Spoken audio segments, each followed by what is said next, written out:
I don't want to take a chance and pronounce your surname because I've heard different versions of the pronunciation. Can you place your full names on record, please? Good afternoon, Chair. First name is Ashley, second name is Linton, and the surname is Houston. Houston. Thank you very much. I will tell on him. Mr. Loftus pronounced the surname Houston. That sounds like school. It's like the first name, Chair. If they say Ashley, I know it's receiver of revenue. But I'm called Linton at home. Thank you. Good afternoon to you too. Thank you very much. Will you be swearing or affirming? I'll be swearing, Chair. Do you swear that the evidence you're going to give is the truth, the whole truth, nothing but the truth? If so, please raise your right hand and say, "So help me God." So help me God. Thank you. Thank you, Chair. Chair, Captain Houston would have been the first respondent to the shooting incident in the Morningside. That is the one that we've been discussing relating to the 5 young men that were deceased, with obviously Bevan Loftus being at the center of that incident, Chair. And his evidence will be confined to that, but also given his experience of 38 years in the police and having worked in Durban, he will share some of his views on the connection between the tow trucks, the drugs, and to some extent the interaction with the police, Chair. Chair, we'll be using 2 files. So there's a file that it's written Ashley Linton Houston statement. And then we'll be using file 2. So we concentrate on only those 2 files, Chairperson, for the purpose of this witness. And for now, Chair, let's look at file 1, which, it's file 1 in terms of his statement. File 2.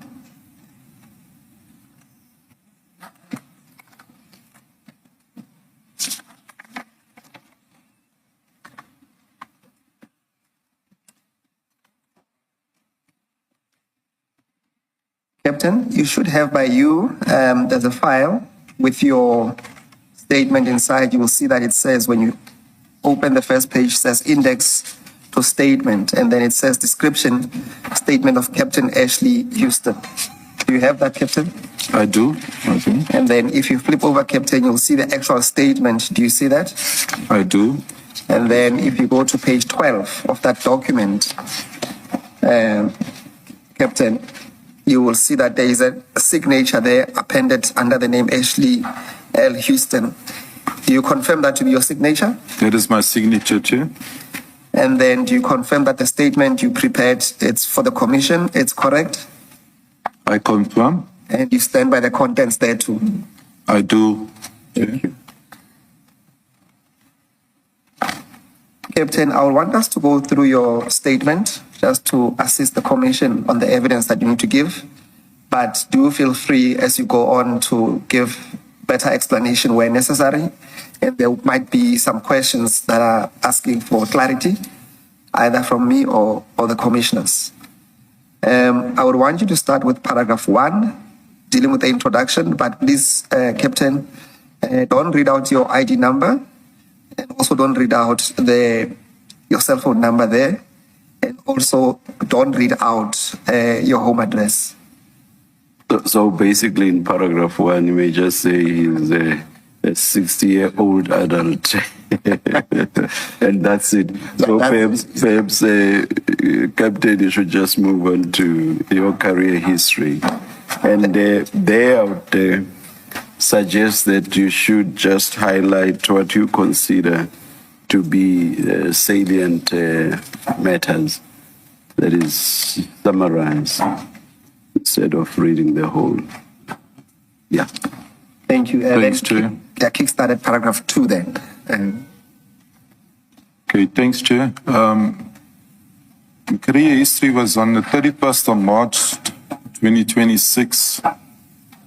I retired as a captain of the South African Police Service. Reason being is I had turned 60 on the 26th of March. I had 38 years service and 31 days. So I went on full retirement, Chair. My career history in the SAPS is extensive as a result. I will only highlight a few achievements in my part on the statement, and I will expand where necessary during my oral testimony at the Commission of Inquiry. My career path as a policeman started in 1988, the 9th of February. I completed my training at Bishop Laverstown in the Western Cape, where I completed my basic training. I was placed as a constable after completing my training at Sydenham SAP, KZN Durban. Sorry, Captain. I see that you are reading from the screen.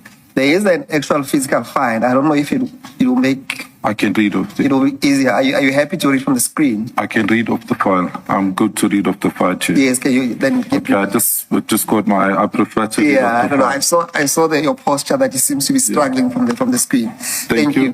Thank you. I have always been in an operational environment whilst placed at SAPS, Sydenham. I was promoted 2 years later in 1990 to a full sergeant. The reason why I speak about full sergeant, pre-94 there was a rank in the police as a lance sergeant. You did not require to write any exams, you did an internal assessment, but I was busy at technical and RSA furthering my studies. In 1990, I was thereafter promoted to a warrant officer 4 years after serving as a full sergeant. I continued my studies, my second year studies at technical and RSA. I've served 18 years at SAP Sydenham, which ended in 2004. During my time at Sydenham, I underwent different training courses, including, but not limited to, including the Detective Learning Program, which was held in Paarl, Western Cape. I underwent a course there to become accredited detective because I had moved from the BISPOL, that's the uniform environment, into the detective. So in that 18 years, I had changed the duties that I was doing at the station. So I became a detective and I underwent the course.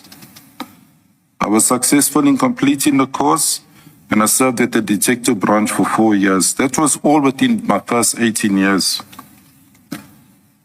I did, after 4 years, took a transfer back to the BISPOL environment where I became a team commander. I went back to an operational environment where I wasn't carrying or doing investigation. I was now working operational as a crime prevention operative with members under my command. In 2004, when South Africa was tendering for the FIFA World Cup, I just want to place emphasis on the year 2004. They may have been tendering earlier, I'm subject to correction, but it was during that period I was seconded to a shooting course where I competed at Vietnam shooting range with the top 20 shotters in South Africa. I excelled with all 3 weapons and came up in the top 5. So I was immediately seconded to training. I never went back to the station. My skill was identified that I was a good shotter. I'm breaking my statement down, Mr. Chair. I'm breaking my statement down because I'm going to try and keep it shorter. And if you pick up something, please, you can ask me, take me back. Whilst I was at training, I fell under Durban training, which was coordinated from the provincial office. I underwent courses to become an accredited trainer to the build-up. So I did my assessor examination through a company, Technical and RSA, and I went on to do a moderators as in weapons. The unit standards that I was expertising in or became accredited in training people was firearms within the SAPS. At the same time, I came up to Pretoria and I did a further course, which was with regard to the EDTP at Pretoria College. It was an 8-week accredited course. And due to becoming an assessor and moderator with SASITA, I applied because I had a detective course to moderate members that underwent investigation courses. So I became an assessor moderator for anyone who went for that training. Between 2004 and 2010, I attended various training courses. I also became a range officer accredited. I trained down in Edo. And this was my period that I was seconded to training. So I was developed as an accredited range officer. And it was a prerequisite because I worked with weapons and I was training people out at the range.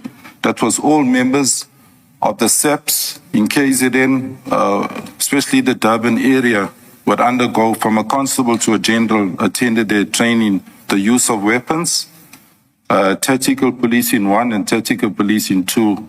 As well as I didn't include their pyrotechs, that you'll be trained with stun grenades and other pyrotechs that we utilize in the police during our duties. Soon after the 2010, to fast forward, I decided to take a transfer. I submitted to the current commissioner of the time was a General Ngidi. My transfer, as there was no growth. I was a warrant officer and there was no growth as in terms of there was no structure for promotion. And I was questioning my growth in terms of my career path. And I requested to leave even though I had become developed and trained by the organization or the employer in various departments. I requested to start at Mabel, where he was reluctant at first to sign, but he was going out as onto retirement, and he, with my request on my knees, he signed my transfer to Mabel. So I reported to Mabel, the Visible Environment. As an operational commander, I was appointed by the station commissioner, who was a Colonel Van Zyl at the time.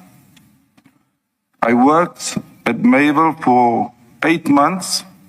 And during the 8 months, my name came up on a national list where I was promoted or considered for promotion to a lieutenant. Lieutenant's the old rank.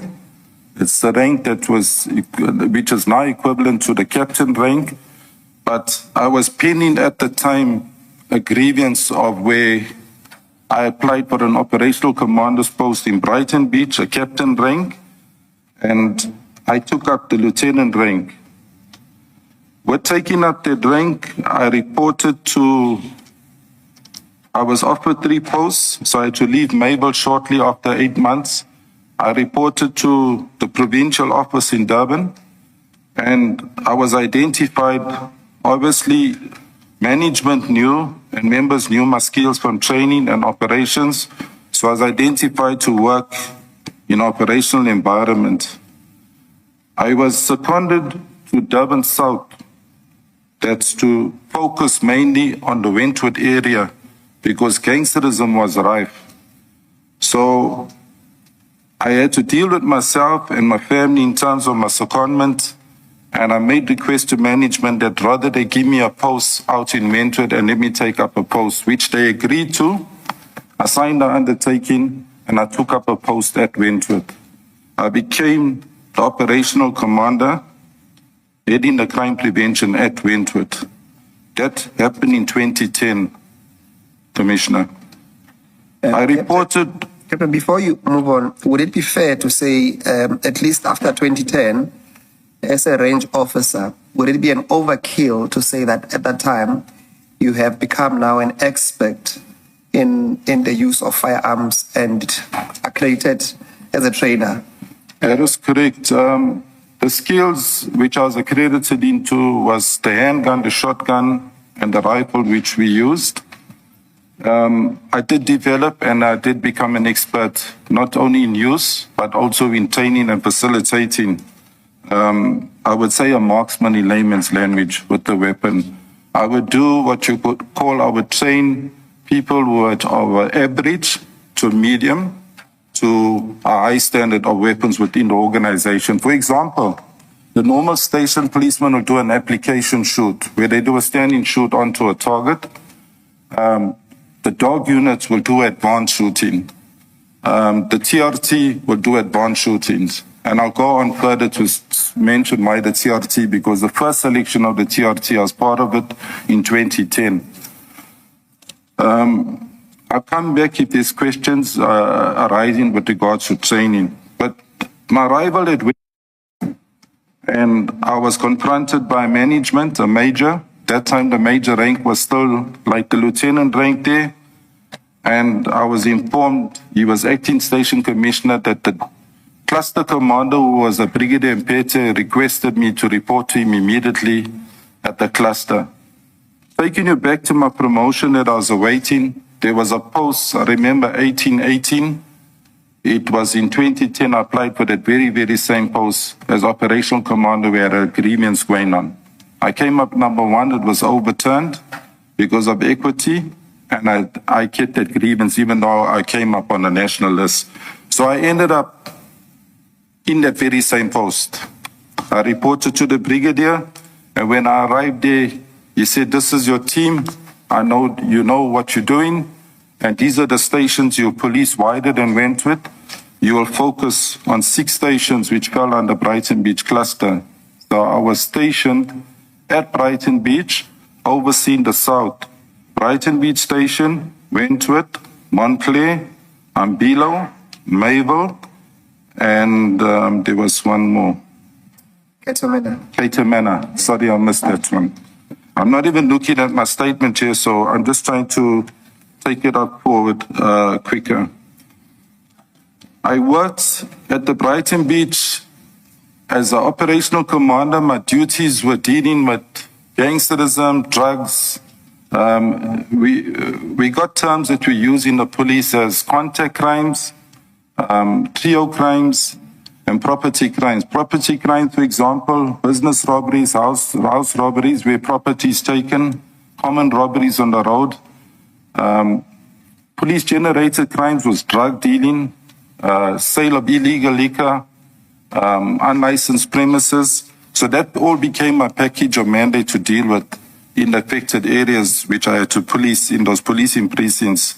And in the contact crimes was the more serious ones, as in the carjacking, the trio crimes, carjacking, business robbery, and house robbery. All those married my KPAs and my team that was working with me in those 6 stations. So I went up until 2017. There was a restructuring in the police where they closed clusters down, and they just changed the names to districts. So I was thereafter seconded to, it could have been, sorry, I'm subject to correction, could have been 2015. I had moved on to Chatsworth cluster. The general, at that time, there was a general as a station commissioner, but I reported to the cluster where there was a brigadier. And at that particular station, again, I had to deal with Marineal, but still on the south, Bayview, Chatsworth, and then those 6 stations that I spoke about. So I had a wider area, but I was operating now from an office in Chatsworth. But as again, there's gangsterism, drugs, there's robberies, as I mentioned earlier. I stayed at that particular office and operational as the operational commander. I worked with a team of about 40 members, which was seconded to me. Right up until 2017, I was identified to lead a team in Pinetown, the Tactical Response Team. That was the TRT. So I was called in by management, and I was told I was identified to deal with or manage a unit as I had the training, and I occupied the office in Pinetown where the helipad is just behind Pinetown Police Station. I had a team of 13 members. It was a small TRT group. That group During my tour of duty, we would cover all 43 stations in the province. We will deal with the crimes I've mentioned. Additional to that, taxi violence, stretching all the way up to Newcastle, Ladysmith, Quadakuza, Margate, and we can think of the KZN cluster. Is TRT tactical response? Tactical response, the ones that we had the parades, Chair. So I headed that unit up until from 2017 to 2019. In 2020, I received a further call-up to report to the province. I reported to a Brigadier Kaap.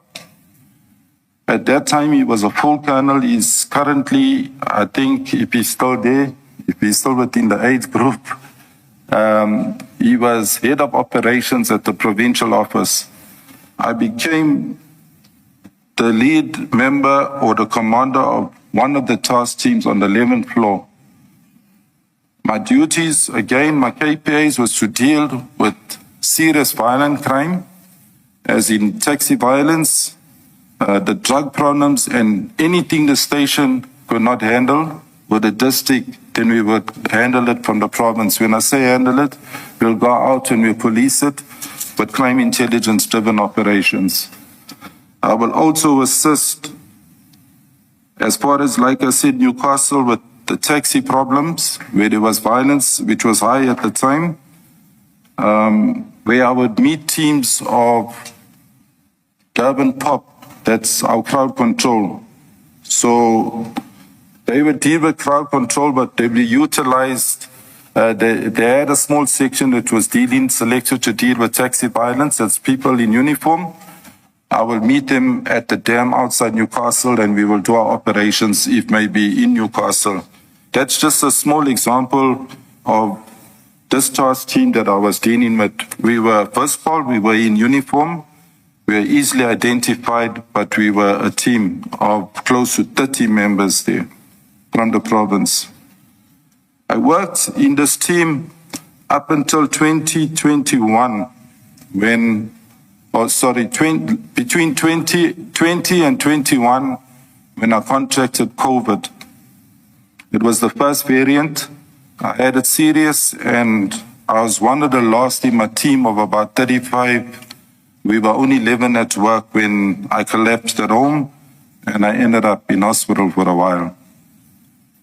I was on oxygen for a while in hospital, and I can say by God's grace, I pulled through because there was no medication that was working at the time. So on recovery, I went into the wing because there was slight memory loss. So the doctors needed, although I was not medicated, they needed to observe my cognizance and understanding and memory. And within 3 days after coming out of IK, I was discharged. I was a bit, if I would use the terms, paralyzed, as I could not walk. Those who had COVID would understand, were affected by COVID. I had it quite serious where being physically fit at that time, although I was already I was over 50.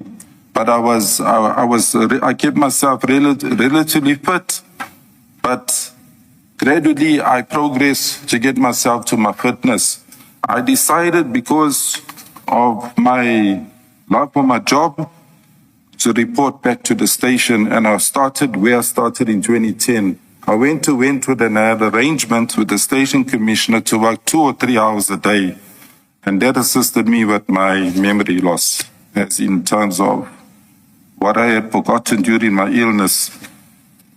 Once I had recovered, I received a call-up instruction. I was operationally invented with this gangsterism and this violence that was happening. Captain, can you just give me a moment?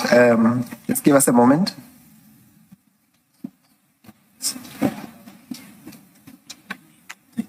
It's yours.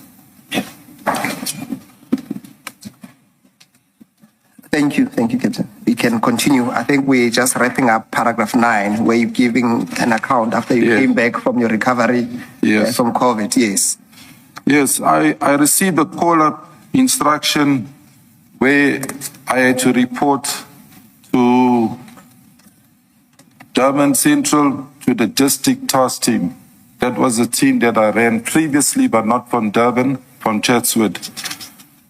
On my arrival at the district task team, I was able to speak to the general that is currently there, and I made a request that I do not want to travel wide.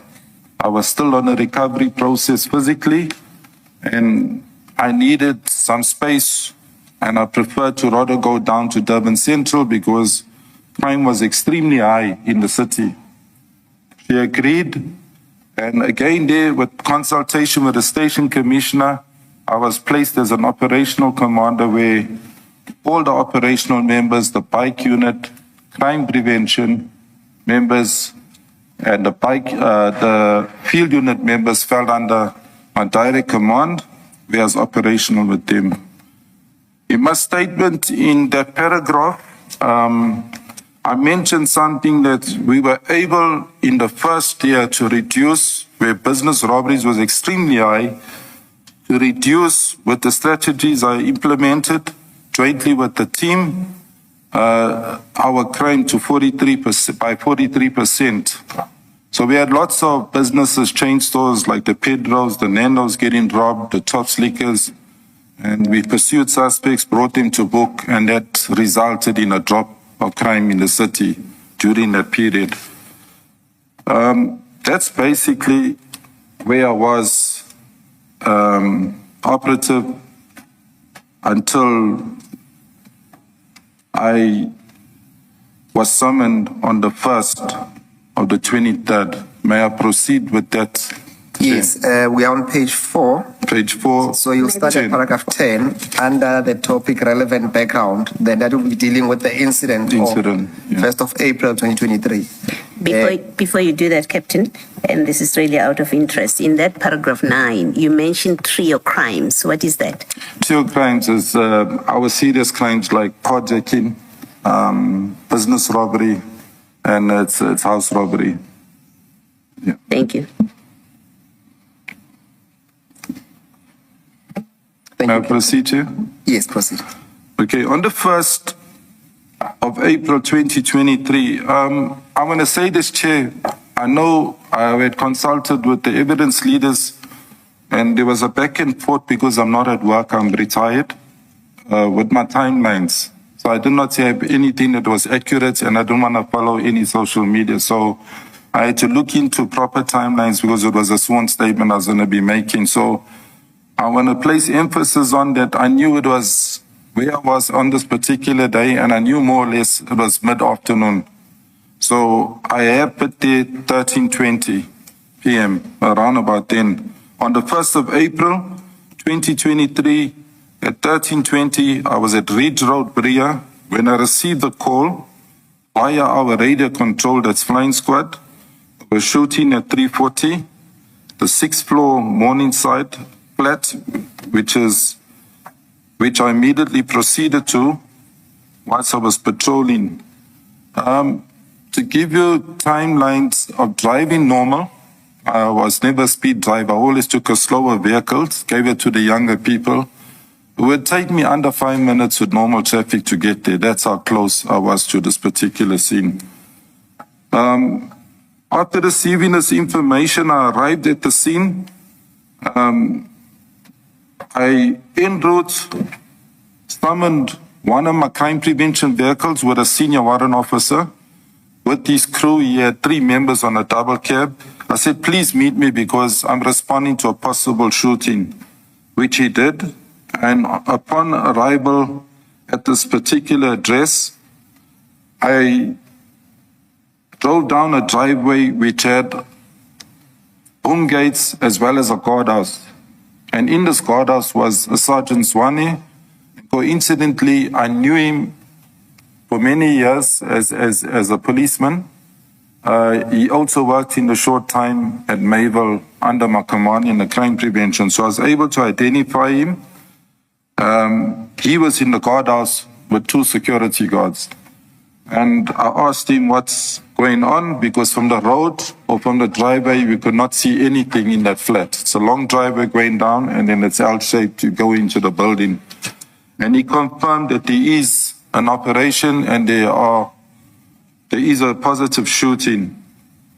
Captain, sorry to disturb you. Just to be clear, when you received this radio control call, there has been some instances where it was suggested that it was a domestic violence.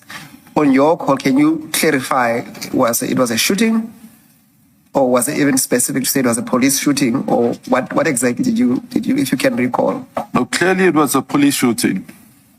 I would have not responded to a domestic violence with the type of job I was doing in Durban Central. I would have only responded, but I remember clearly it was a shooting. Nothing about domestic violence came to me. Thank you.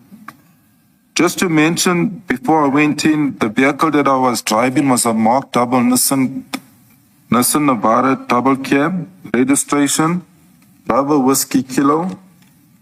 That's BWK 575B. The 17 must come out there. Sorry, it's 557B. The registration's wrong. 557B. 7B. So not 5757. Yeah. I'll correct on my statement. You can also I only picked it up now. I'm sorry, Chair. The registration number. It's the incorrect one. No, I've corrected that. Okay. I asked Zwane to accompany me into the complex. I drove my van, and I'm sure, as seen on TV, those who have seen, there was only one police van that was parked there, marked vehicle in that flat. That was the vehicle I was driving. There was no other police cars where I was parked, or police vehicles. It was load shedding, Chair, at the time. So when I got out of the vehicle and tried to maneuver quickly to the lifts to get up, because I was looking up into the building where there's movement of members, the lifts were jammed, so we had to use the staircase to get up. So I had to walk 4 to 5 flights of stairs up, which wasn't a problem, but I walked up. Upon arriving at the flat entrance, the flat is L-shaped, if I should describe it. I walked in the direction that I'm facing, this way, straight down, then I walked L-shaped. The flat was right on the end. When I got there were a few members standing outside, plain clothes, faces cladded, and I was approached by Captain Dina Govender, who is now Lieutenant Colonel. I know him. He knows me because they have also received weapon training from me. I trained them DPCI when they were still the Scorpions. They came to the training by me. So I told him I was there because of the shooting. He's aware that I'm the operational command in Durban, and I said I would like to go in just to verify what's actually happening. Whilst we conversed, and he allowed me to walk in. Sorry, before you get there, Captain, was it your understanding that at least the first person that approached you, did it appear that he was the leader of the team? Yes. Okay. He was the leader of the team. I knew the team. Okay. I knew the team. And when you say there were 5 other members, can you recall their names? I know the members. There was, I may not know the members off name, the 2 NIU members. There were 2 members from NIU, National Intervention. There was a Captain China that I saw there from Metro, Warrant Officer Silva, and Warrant Officer Dina. There could have been, I did see Pedro. At that time, I think he was a warrant officer. Recently promoted, I think, after this. But I saw him, and I saw one white other member, which was unknown to me. But I eventually found out later he was from organized crime, Peter Maritzburg. But they were all up there. Just to indicate the entrance of the flat, the little passageway that you needed to get to the door. They had a piece of tape there.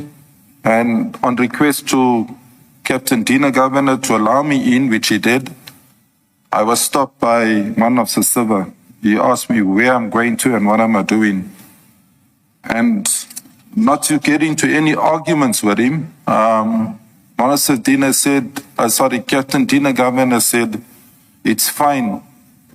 The captain will be able to identify these people. I think that statement was made because they knew I worked on the South. They knew where I came from training, and I've only been in this province with policing, so it was common cause I would know most of the people like they would know me in the Durban area. I walked through. Captain, just so before you walked into the flat, is it a fair interpretation to say that conversation would have alluded to a suggestion at least that they did not know the identity of the people that were shot? I would think so. Because it was strange. One of Sedina's body language was like, quick, I let the captain through. You'll be able to identify. I think he tried to justify, this is Captain Dina Governor, tried to justify to one of the civil who was coming out from there, the captain will be able to identify. I think that's the only reason what justified him, say, okay, you can go through. Otherwise, maybe I would have had a problem, but I would have been persistent because I was the first responder there. I was responding to the shooting. So I walked through and led by Captain Dina Governor. As I entered the flat, the door was slightly ajar. As I entered the flat, I saw the first deceased laying on the floor, and I walked down further, and to the right, which was like blind side of the passage that I entered, there were the other 4 deceased were laying there. I was able, with a quick glance, a very short while, stay in the flat because I did not want to contaminate anything. I knew it's a scene of crime. I'm just going to confirm, look in, and I'm going to reject. But with that, I had moved my eyes around the flat quickly. Just it's my first time going in here. I looked at it and I then went through. But I made out or identified 2 of the 5 males. I identified the late Bevan Loftus, and I identified the second male, which I knew as Ryan.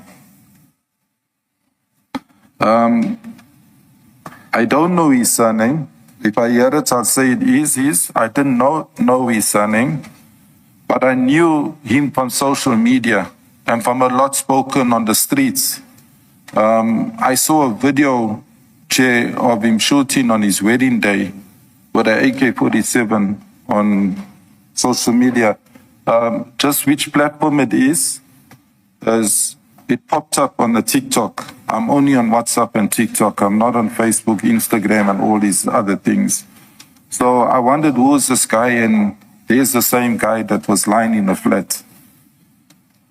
In the statement, you say Ryan Santos. I would have confirmed by making my statement because I made my statement recently. But at that time, I only knew him as Ryan. Yes. I didn't know him by surname. When I came out... Before you go out, Captain, you say at paragraph 16, you confirm that 5 males were shot dead. And perhaps it's a pedantic question, but how do you know that they were dead? Did you test them? Did you check the paddles? The damage done there, there's no way of survival. Everyone had headshots. Leave the body shots. I know exactly the killing spots on your body. So, as a weapon expert, I'm saying this as a shotist, test me. I know exactly where to kill you, the killing shot went to. So they all had headshots. So I didn't even scrutinize the bodies. There was no need, whether they were shot 5 times, once or 3 times, but they were deceased. These guys were gone.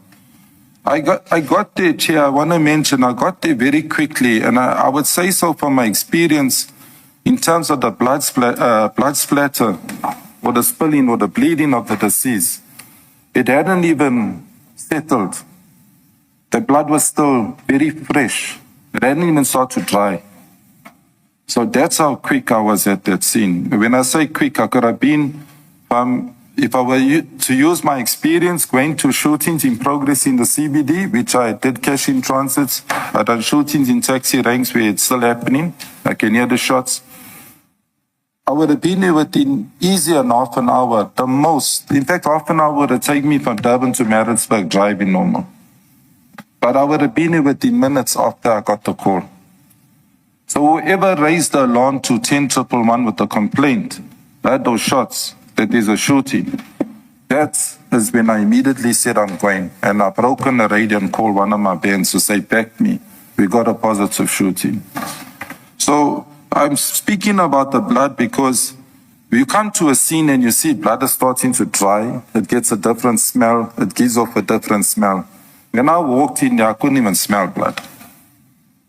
From your experience or even information that you may have subsequently obtained, what's your estimation? Are you able to estimate how soon after the shooting incident the call would have come through, the distress call would have come through, and you then end up at the scene?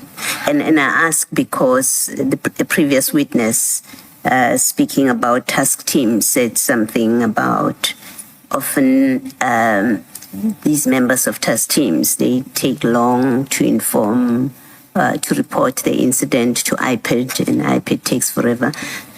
Are you able to give us an estimate? Chair, I will comment on that because I've been following the commission from day one, not because of this. I never knew I'd be sitting here one day.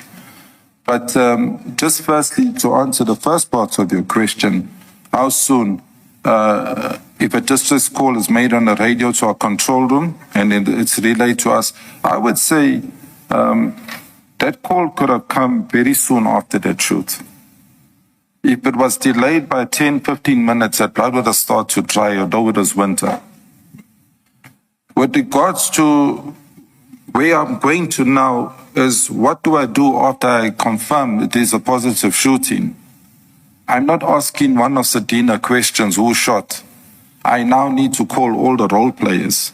What I used to do on a state phone is to put an active crime scene, because it becomes a crime scene. But I chose not to do because now I have different units involved here. It's a task team and it's a variety of members. So I liaise with radio control of the radio and I requested they get all the role players. And the role players I called for was the ambulance.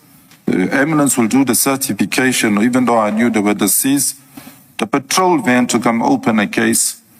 The detectives that are we got detectives that sit in the charge office, which attend to crime scene. So you don't need to call a detective from his house 24/7. They're in the station. So as soon as there's a crime scene, they leave the station. They mobilize and leave the station. The duty officer, the station commissioner, and the branch commander. I do not go as far as knowing with ethics. If the provincial commissioner or the district commissioner be involved, they would be contacted by the station commissioner, who did arrive. But when I arrived there, What Commissioner Baloy is asking, you were not called by the policemen involved in the shooting. no, I You was received the call via a distress call where a member of the public would have said there has been there's a shooting. That's correct. Yes, because the earlier witnesses Commissioner Baloy is referring to, they were criticized because they would take time before they called other teams to come and assist in the scene. So Chair, you were not called by the shooters? Or No, people I was not involved in called by the shooting? shooters.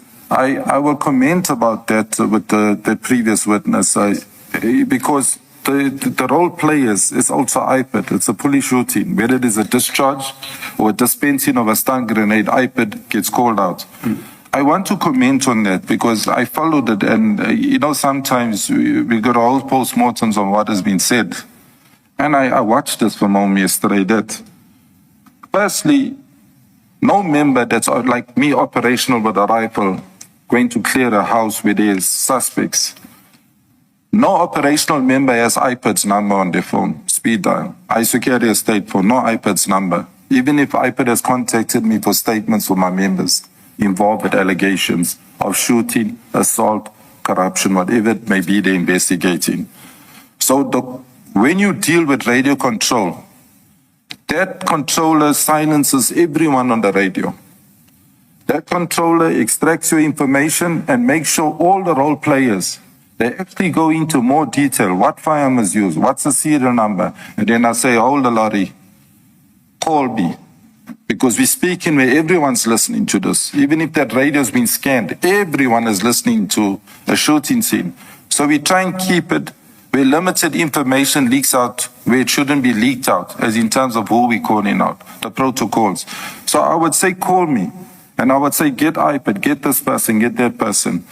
On the story about not calling iPad, no operative or member, I know all the years in the police, will call iPad out themselves. That has to be done by radio control, or if you've got a VOC in your station, and that VOC's monitoring. Because it's a police shooting or incident involving escaping or with the police, they will contact iPad. Now, just somebody mentioned a duty officer. What is the role of the duty officer in that scenario that you've just described? The duty officer will come and he will verify that all his members are there, and he will do a factual, or she will do a factual report on actually what transpired. So we'll come and interview all the role players that were involved at that scene, not necessarily take their statements, and then when they go back to the station and statements are now being confined and placed into the docket, he will do or she will do a final report, because they need to escalate everything. So I interrupted you. Duty officer does not call IPID. So tell us who calls IPID. The controllers, because their numbers are right there. In 10-1, if I say now there's a shooting here, accidental discharge, it's a police shooting, radio control here in Pretoria will call IPID immediately, because if there's omission, you deal with radio control, not the shotters. So if there's a delay in calling IPID, the fault is not the police officer. It's not the police. It is radio control. Yeah. I just want to tell you the flip side of the coin, Chair. Operationally, I went out from a lot of locations where my members or myself was involved with a shoot, where IPID was under-resourced or couldn't get a vehicle into, let's just say, a 4x4. They had a normal sedan to get into a rural area or a dangerous, volatile area, where we will go and uplift them, meet them halfway in a safe place and bring them to the crime scene. That's also a delay. But realistically speaking, my experiences, and this is the truth, it's gospel, when it comes to IPID, they don't attend all scenes. So when IPID is contacted, it's like contacting fingerprints or forensics. There's a reference number that's given. So if the standby member does not come out because of a logistical problem, because they overslept or they didn't answer their phone, then there's a reference number given. That reference number is given to the duty officer. And it's endorsed in the docket, because when we sit as management the next morning and we're discussing the cases, not just that particular case, we say there was a police shooting. Well, all role players there. Did the detectives go? They must comment. Did LCRC come there? That's the fingerprint, forensic people, yes. How long did the mortuary take? Because they dispatched from Pietermaritzburg to come to Durban. All those things get accounted for. So if IPID didn't come, then it's endorsed in investigation diary. IPID did not attend. They could come 2 days or 3 days later and come sign for the docket and take the docket away. Thank you, Captain. We've digressed a bit, so maybe you can go back to your statement. Thanks, sir. Sorry, Commissioner Baloyi, just on that point, just to wrap it up, is it a fair understanding of your testimony that if there is an expectation or a policy that the shootist ought to call IPID immediately, that is not realistic? And if this commission was to consider some of the reforms is to deal with some of those issues, that is not what actually happens in reality, that the shootist will be the one who calls IPID to come to attend to the scene. Is that a fair understanding of your... No. It's not, the onus is not upon the shotters. I stick by that. There are role players at that scene to make sure, but when the distress call goes out to radio control, the transcripts are there. They inform, contact IPID. And if IPID has been delayed, they will reiterate and say, please call iPad out to the scene. The scene cannot, no police shooting, no escaping. iPad has to be there. We'll go without iPad being there. So in short, that expectation is not correct then. It's not correct for the shutters to call. Onus is not upon them. All right, thank you. Captain, I think you dealt with, when you're dealing with Commissioner Baloyi, when it comes to Ryan, can you deal with then paragraph 17 and 18? Because you said you were able to identify Bevan Loftus. Can you then explain to the Commission how were you able to identify him? And in those instances, you deal with the incidences where you have met him previously. Can you deal with that, please? Commissioner, in 2010, when I was based between 2010 and 15 in Durban, in Durban South at Wentworth, the late Bevan Loftus was a notorious figure already. The station commissioner of the time I was serving, coincidentally, was my station commissioner at Mayville when I arrived there for those few months. He was a Colonel Panzale, which was studying his LLB, and once he achieved it, he had taken early pension or resigned. But coincidentally, he got promoted to a full colonel, and he was moved to Wentworth as a station commissioner. So when I had taken up a post, I ended up working under my ex-station commissioner, which I served for 8 months. So there was a relationship. When I arrived, he said immediately, I know you know what you're doing, Houston. This is your team. Fix this gangsterism thing up that's happening. Fix this problem, which that's how we spoke at a management level in absentia of our members. So I would strategize how we would go, either doing road shows or doing proactive policing or reactive policing, whatever we did, to improve the situation. But coming back to how I could identify Bevan. Bevan was arrested by me on request of the station commissioner saying there's a case open. I do not have the case number, by the way, where he had threatened to shoot a policeman. The policeman's name was Warrant Officer James. He was working in the one crime prevention unit, but not direct under me. He worked alternative to the group that I was working. And what the station commissioner disclosed to me was that nobody wants to arrest him, as to go for him, because there was a fear. Sorry, I'm just having water here. So I did a patrol with my team. I looked for Bevan. I couldn't find him. I didn't go into the Bluff area, which is like beyond my patrol area when I was at Wentworth. I left it and I said, I'll obviously come across him because he's notorious in the Wentworth area. I was coming from the area which I live. I'm not going to mention it.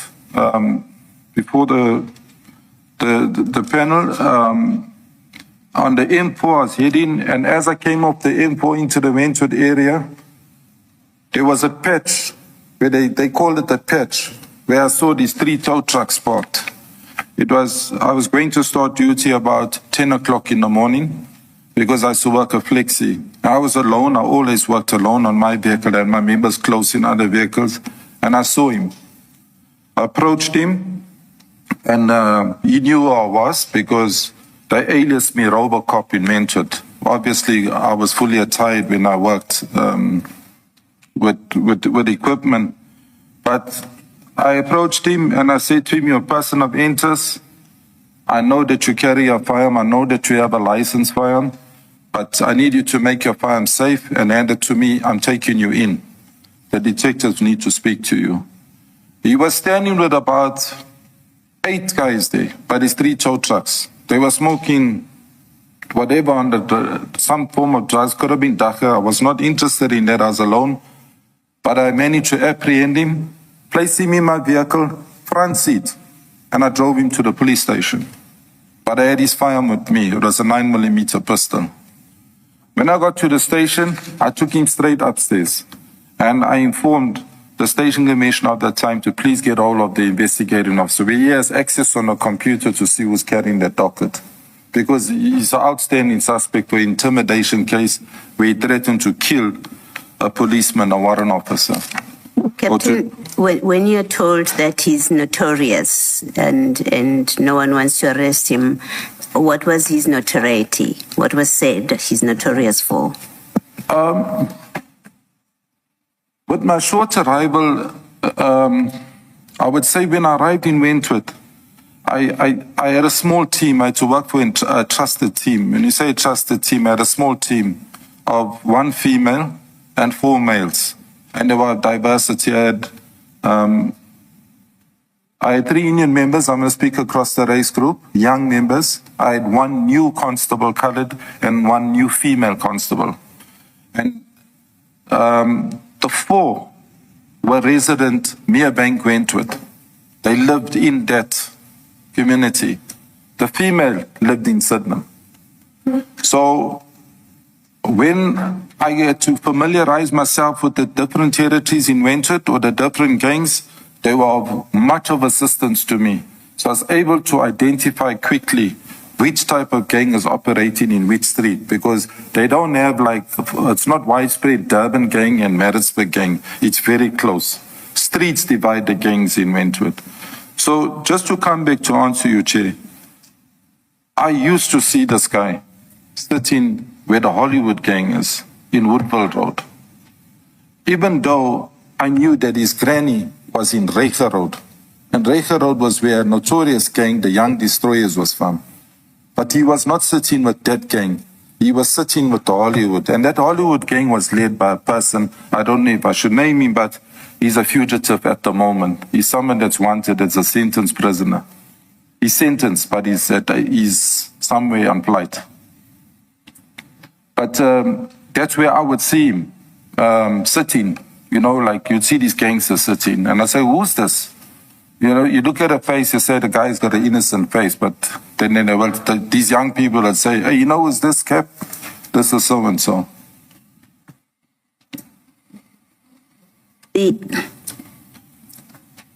I guess my question is you did listen to the previous witness.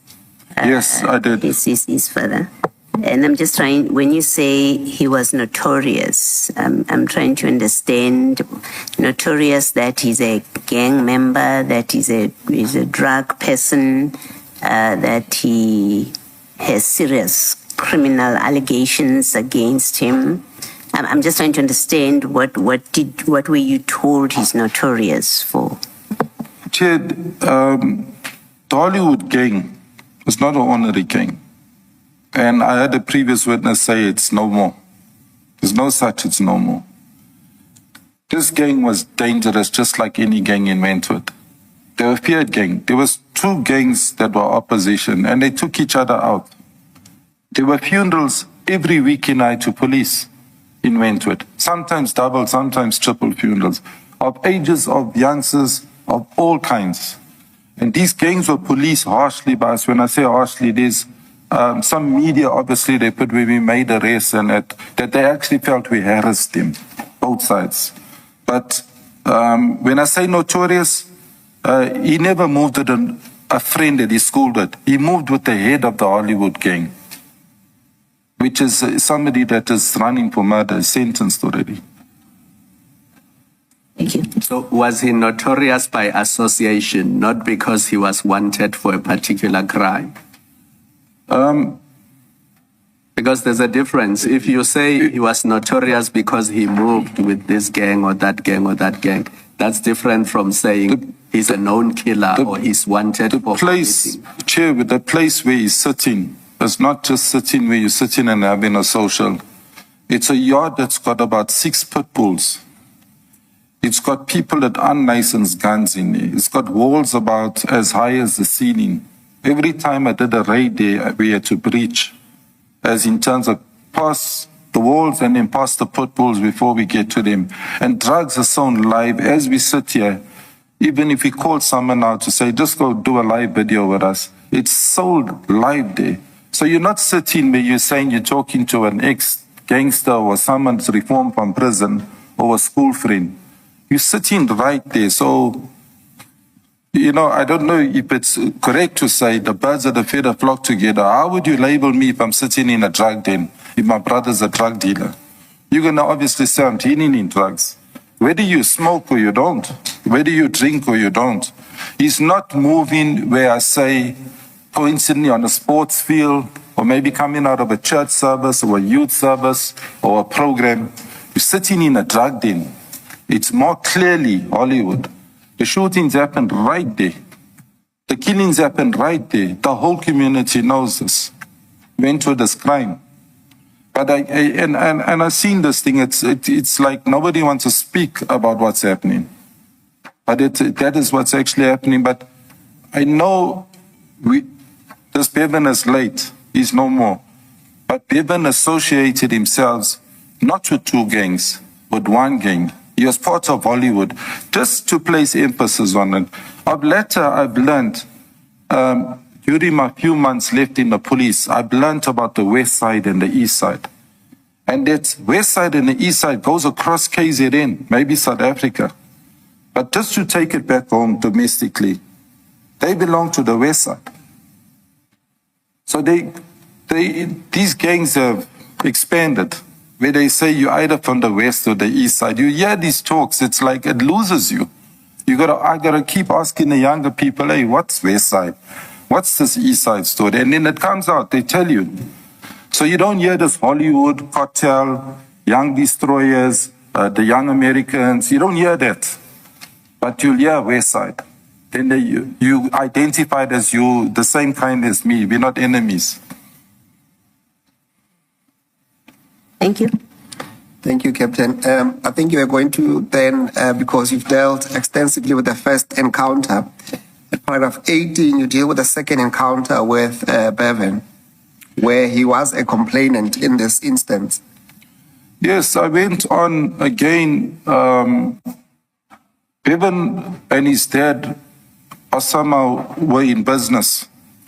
But Bevan walked into the station and opened a case of theft of motor vehicle against his dad. It was for a combi, as in a quantum taxi. Again there, this is how we worked as a reaction team from Wentworth. As soon as there's a positive suspect or person of interest, we don't let the case get cold. If the statement is strong, you identified. Your place of residence was Wentworth is as small as my fist, if I say this. There's no hiding space. You can't run. We will go bring you in. And like I say, maybe that's why I was aliased in a different way. But I'm saying this, we'll pursue you. Bevan opened a case where his dad was the suspect. And that took me to his house. What took me to his house was, again, the detectives were not following through on the docket. The suspect was outstanding. And they knew they're not going to go take that vehicle from his father, which was an exhibit. I went up and I dealt with the matter. Did not meet his father. The very three houses described are right next to each other like my three fingers. Got a long driveway. You wouldn't be able to say who's staying in which house there. When I was given an address, a mark of where I could find the taxi, I was looking the 1 yard behind the house.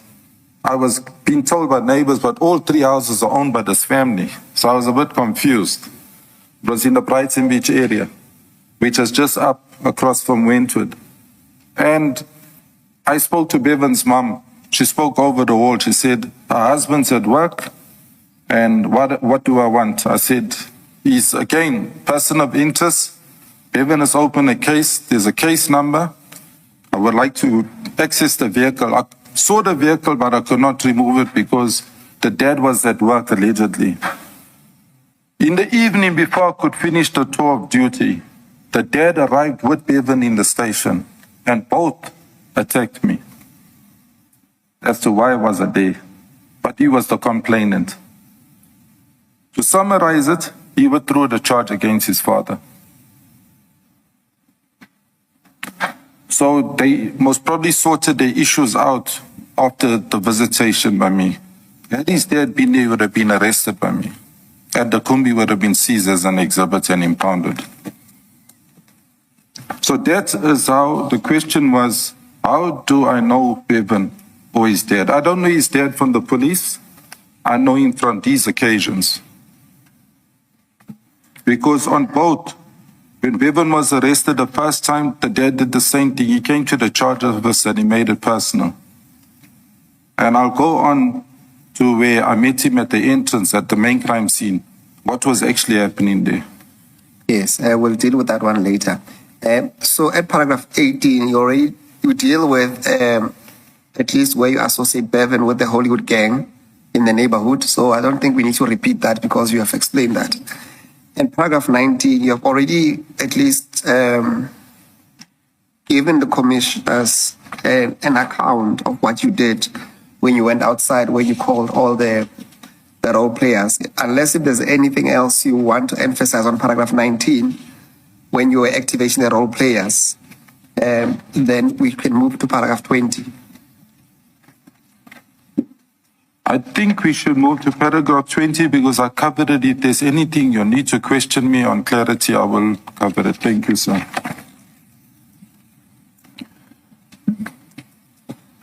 On paragraph 20, I'm going to summarize it. As time went on, it was now going into the mid-afternoon, past 3 o'clock, all role players had arrived. The LCRC, the forensic team arrived, so they took over the scene. So these role players, this task team under Lieutenant Colonel Gina Governor, had now removed themselves from the top of the flat and they went into the basement, which you cannot see from a public eye. I went down myself, and during that time, there was a lot of talk, the ministers arriving and E-News was arriving and communications was arriving. Our provincial commissioner, I remember he came because he was even denied access. One, he didn't know who he was personally. He was denied, so we had to arrange for him to be accessed. But he was accessed, he arrived. He wasn't contacted by me. The station commissioner arrived, the ex-station commissioner. So I did see them, but I did not communicate to them. I did say I was the only police vehicle within the crime scene, besides the LCRC. Again, the proof, not that it's been disputed, is whenever they blow this up on TV, on media, I see the van. My grandson sees, he says, there's your van, Dad. So that van is the only Nissan Navara in Durban. So having this van, I walked down to where this team was, and again, when I met this team, I could confirm now exactly who was there. So they were standing in a group next to a BMW, but the metro car was there. The organized crime constable from Peter Maritzburg's unmarked car was there. Captain Chabon, China's car was there. That's a metro dog unit vehicle. One of Sir Pedro was captain today. His car was there. They were standing and they were trying to work out something. So I joined them, and then I arrived at a point where they were trying to move the so-called person arrested earlier in the day. And I don't want to mention his name, but that particular person, they needed him moved to Pinetown Police Station. Swane was standing with me at the time, and I offered. I said, I will assist you all because there's no need for me to stay at the scene. I will go with one of your members and we'll transfer him. The place of his movement to Pinetown Police Station was kept secretive because of security, to give the chair a clear understanding what happened on that day. We were running parallel events in Durban. There was rugby and soccer. It was a Saturday. So we had armored vehicles, Nyalas, in the stadiums. I have access as operational commander where I also oversee events. So I have access to communicating with those commanders that are placed at these events. So I requested, knowing that the road was getting very busy, and by then I, on my state phone, did get a call from home. I also got a picture which was taken at the scene, sent to me, to say, look what's floating around. And I said to my wife, I called her, I said, please switch off the TV, and I don't want my family to see what's happening here. It wasn't nice, as in terms for people to see that, because I don't know how far on social media this thing is. So I had called before I'd left with the male that was arrested, or the suspect was arrested earlier. I had called for 2 sections of the POP guys to come down to that street to lock it down. The reason, because of that, a picture went viral on social, and that drew people from all walks of life who had interest in this drive-by shootings and these killings that are going on in the Durban area and surrounding. So that road got, from a quiet road, it got very busy. And I could see it from the flat, and I said it's time we lock down the road. So to give a clearer indication, with any crime scene, you have the inner and you have the outer. If this is a crime scene, I'll cordon this whole scene, and I'll cordon outer, so that people don't come in and hear what you're discussing in terms of who's the deceased, whatever, because sometimes you don't need any information to leave until the scene has been sorted. So I locked down using, with the assistance of one of the squires, that's my crime prevention, to place those nyalas. And I said to the commander, I'm going to need them indefinitely placed, because this crime scene doesn't look like it's going to be an hour. It's going to be more than that. And just to sensitize all, that crime scene went on for almost a week. I had to place members to guard it. So even though the bodies were removed early hours of the morning, I know I'm mopping, as skipping part of my statement, we still had to guard that scene for a week. When I say there was work to do at that scene, I was only involved with placing of members. I was no longer involved besides looking what happened there and calling role players. Captain, before you move on, just give us a better understanding. At paragraph 20, you say that there is this young black male inside Captain Tina Govenda's BMW that is being handed to you. That is correct. Did they inform you as to why he was detained? Yes, I by then already knew, because they were talking. I could hear that this guy was arrested with an AK-47 rifle and he was arrested with drugs. So there was some association with him and the deceased. That's how they arrived there. So he was seated in the BMW, which had tinted windows, and that BM I know the car comes into Durban Central Station. It's driven by Lieutenant Colonel Dina Govender. He was in the back seat, so I said I'll transfer him with Zwane. Zwane was seconded to them at the walks. I said, long as I got a rifleman, we'll take him away from here, because they can't leave the scene. So we loaded this male. This male wasn't handcuffed. He didn't have leg irons or nothing. So I wondered, is suspect AK-47? I don't operate like this with suspects. I'll cable tie you same time. But he had treatment like where he was very casual. So I thought, well, they were here before my time. I'm going to have to just treat it the same. So I warned this guy. I said to him, you're a suspect or you're not handcuffed. So don't try anything, you know. So Zwane sat next to him in the van. And I drove out. By the time I drove out, there was a crowd outside this complex.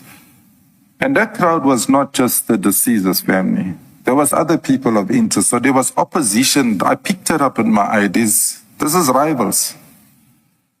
And I drove out and I said the shortest route for me to get out to Pinetown was, if you know Durban, was to take the M19. Not to go up Spaghetti the long way up the N3 like you're heading to Johannesburg. It's to go down Quarry Road, past the Macro, Springfield, straight up the M19, and I'll end up in Pinetown. I managed to get to Pinetown, and this is the time frame I want the chair to know. When I reached Pinetown, it was already the change of shift, and now I know this. It's now 1800 hours from the afternoon we arrived. Because a Lieutenant Colonel Wood, which worked with me in Sydenham years ago, was now in charge of the cells. And when I walked in, and he saw us with the suspect, he said, I saw your van, you're involved with a shooting. And then Zwane was wearing a Hawks t-shirt. So I just said to him, we need a quiet space as to hold the suspect until he's detained. He said, no problem, and he gave us an area to wait for the person to come process. Now I'm speaking about time, Chair. The time was now past 6. The shifts had changed. It's night shift that's on. So if you look at time, if I was managing my time, I was like close to 4 hours busy with this same issue. Tending the scene speedily, assisting now to remove this guy with transport to Pinetown. When we got to Pinetown, that is where it became a concern. And it gave me opportunity while we were sitting there, which was normal of a policeman, to start talking to the suspect. And I had to explain to him who I was, because I was in civilian dress as well. And I managed to speak to him and ask him, where is he from, what he does, and so on. And the indication now that he, reading from paragraph 29. Have we skipped the other paragraphs? Yes, he's jumped to paragraph 29 on page 9, where he's dealing with the transportation. Transporting the suspect. The suspect, yes. So it's 29 and 30.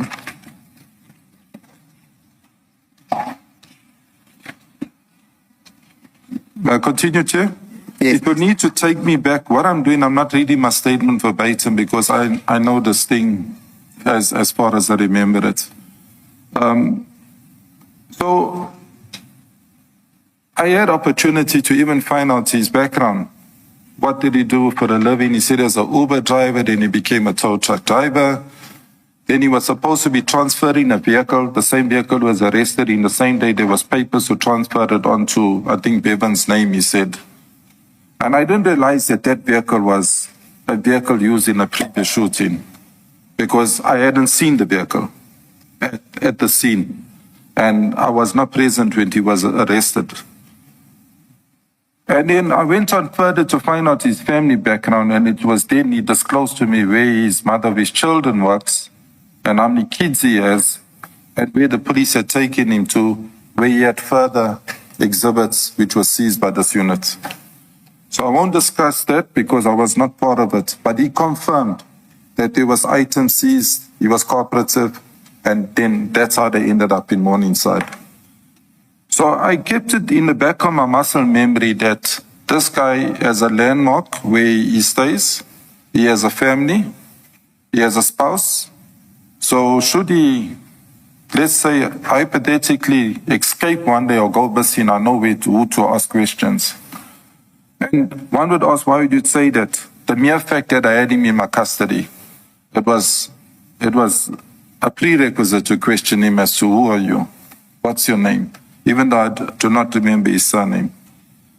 To fast forward, when I was dealing with the evidence leaders and I was dealing with IPAD previously, it was alleged that they lost this person. But due to what I furnished them with, they were able to locate him. I'm not going to mention who and where. So I was given a phone number. But before you do that, you say something in that last sentence in paragraph 29. His association with Bevan. Yes, I did question him. He did say he's a middleman.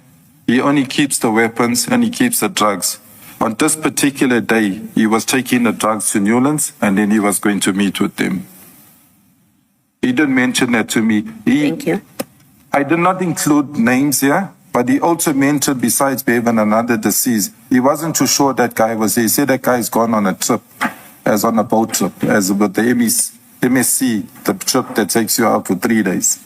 So he was unaware that this guy was in the flat, as basically confirmed normal or deceased. In simpler terms, Captain, when you say that, because you use the word middleman, what does that mean? He was middleman for Bevan. Yes, what he says, whenever it comes to moving or storing or keeping on the guns, because he's in an estate, they would leave everything with him. They entrusted him to keep it. That was his role playing. And I still wanted to associate because I've never seen him in Wentworth with this guy during my period that I was policing, because even when I moved from Wentworth, I moved to Brighton Beach, I still oversaw Wentworth. When I moved to the provincial task teams, I still oversaw Wentworth, even though it took me wide and far. I never seen this youngster. This gentleman was the first time I've seen him. And I was asking questions of interest, which he was not being forced, but he was talking. Because we were very calm. Zwane, as a member, or was a member that was never vocal, very reserved, very professional, and he wouldn't interrogate you by questioning you. That's one. So I was doing most of the talking with him. And what kept me talking to him was we waited for a long time. From when I left that scene, which takes me less than 15 minutes from the scene up to Pinetown, I was sitting in that holding cell area almost till about 8, 8:30, and I was getting agitated.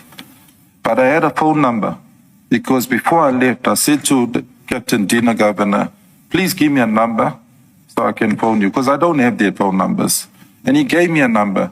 So when I phoned him, after an hour, and said you're sending somebody to come process your suspect. Now we're sitting here, nobody's come here. He did not answer. One of the Siva answered. And I'm saying, is that Captain Dina? He says, no, it's Siva. I said, I need to speak to the captain. And he sort of like, we come in now. Eventually, after about 2.5 hours, after I made off my state phone, several calls to them to say that I am going to leave this guy and I'm going to go home. I'm in the duty off. It's out of my time. I'll drop Zwane and I'll go home.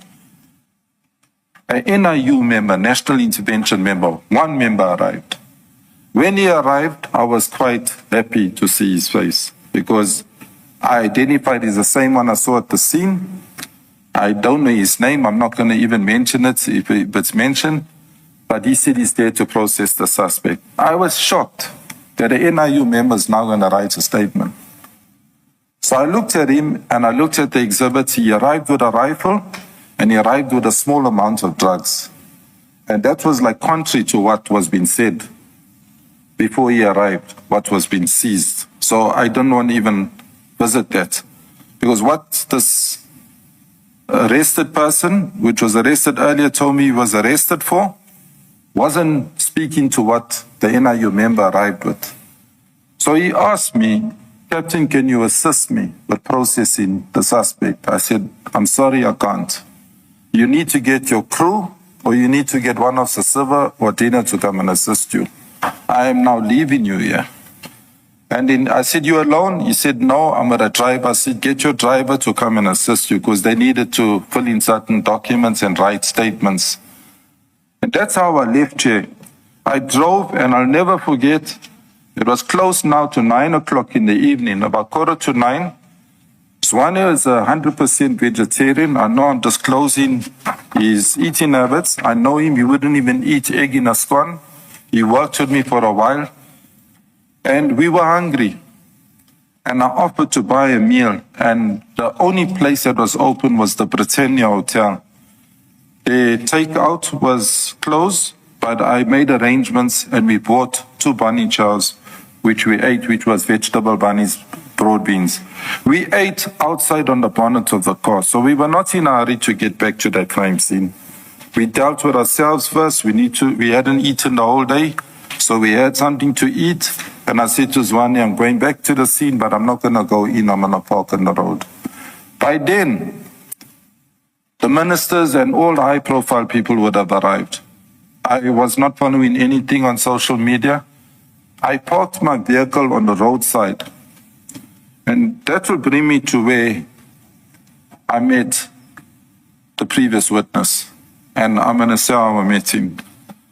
The minute I saw the crowd, I pulled my ski mask down. As a beanie, I pulled it down. The reason I did that was, even though people in Durban know I drive that vehicle, some people were unaware that I was now the operational commander in Durban Central. They all still thought I was on the south. So I pulled my mask down, stepped out of my vehicle. Zwane walked down and he went back to his members that he was assigned to. And I heard a conversation taking place between the sector commander. I might have missed that. Is there a reason why were you wearing a balaclava all this time? There were lots of gangsters and unruly people that were there. And being alone on my vehicle, I pulled it down. I was in civilian clothes. I pulled it down and I said, I'll sit on my vehicle. But then eventually I got out of my vehicle and I could hear the previous witness talking to my sector commander. Now, what happened to my sector commander? He used to drive an urban cruiser, a new one. He had his lights on the whole day from when he was there, whenever he arrived, because I wasn't monitoring him. His car switched off, so he needed a boost. So he came to me, hey, can you boost me? And I said, no problem, I'm carrying cables, boosted him. But I heard the conversation. The previous, Mr. Loftus, as in Gregory, was having a small argument with him. That's not Houston. He said, no, that's Captain Houston. He said, no, Captain Houston's in Wentworth.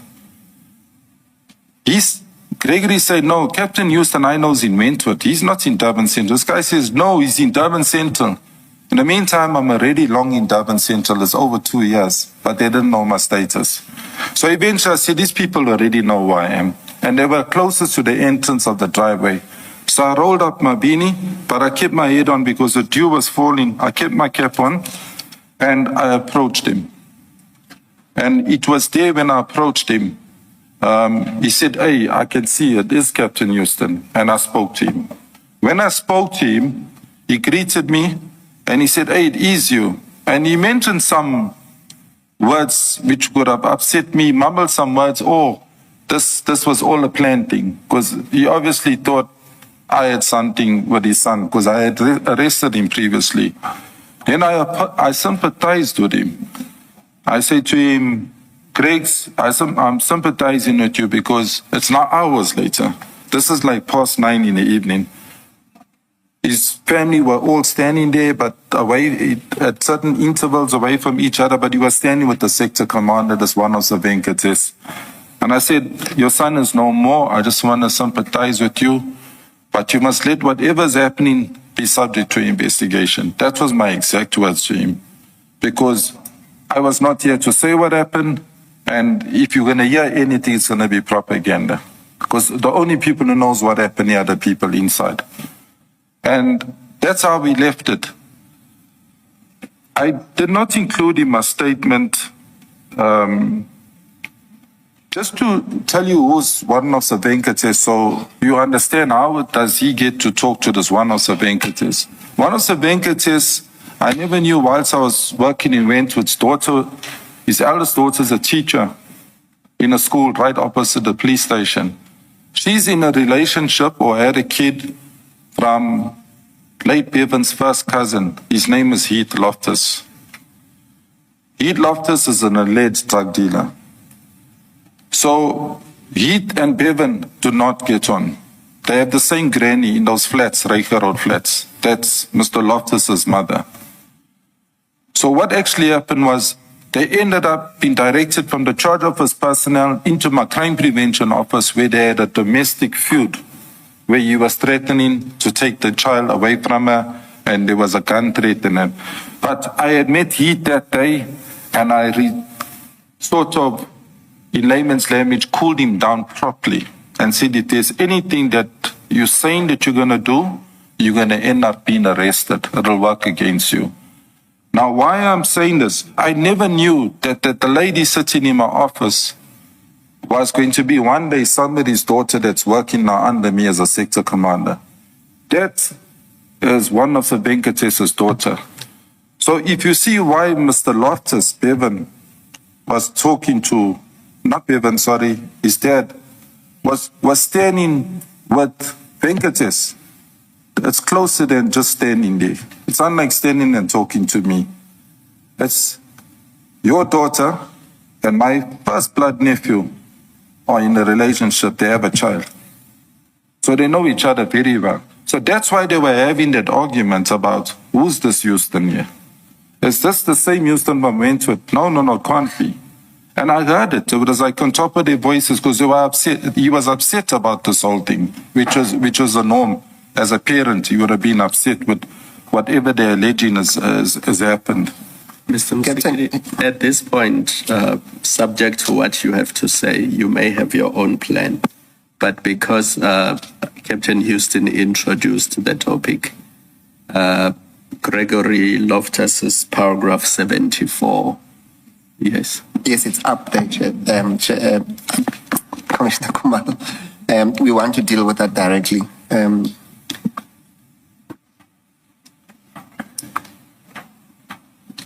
You will deal with it. Yes. Yes. Okay.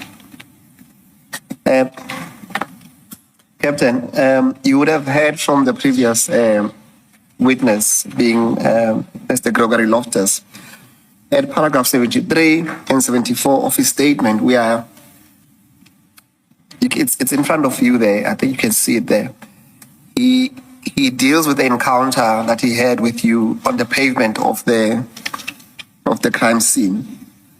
And in particular, paragraph 74, this is what he says you said to him, and I would like to invite your comment to that. He says that paragraph 74. Does he have the... No, I don't. Must is that in the second part? Let me arrange it for you.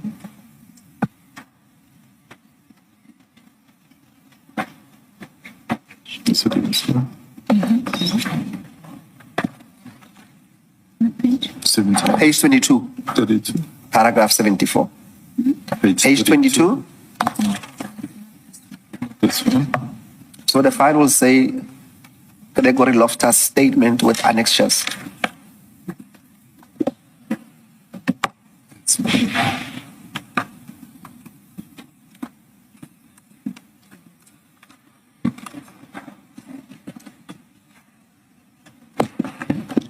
Now, I want you to focus on, in particular, paragraph 74, where he makes specific allegations against you as to what happened on the outside while you're waiting outside. He said, it's at paragraph 74 at the bottom of the page. Captain Houston relates that when he entered the flat, he first saw Sihle Zondi laying in a passage in a pool of blood. He then saw 4 men in the lounge lying side by side. He at first did not recognize any of them, but on a second closer look, he recognized Bevan. They were all lying in blood on the floor. He said that it was one of the worst scenes he had been in. He said, I must not leave it because they were executed. Yeah, that's not my words to him. I deny saying that to him. I would not say something like that. Not to protect anyone's actions, but that is unbecoming on me to say that. About seeing the first person, I didn't even know that person. Up until today, I don't even know. This name is foreign to me. So, with identifying who Bevan was and who the second person, as I said, I don't know his surname, those were clearly identified. Just with a quick glance at them, I could say who they were. The other 3 deceased, I could not say who they were. And there wasn't a second look.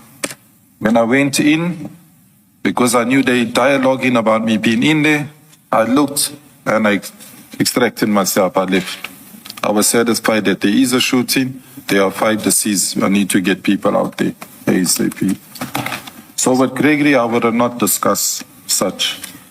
Other than identifying his son, did you tell him about the scene? Did you tell him what you saw when you went into the flat? No. I'll tell you where he picks that up, where he depicts that. Whilst we were up on the flat before we even came down, a picture was circulating. And that picture circulated of social media.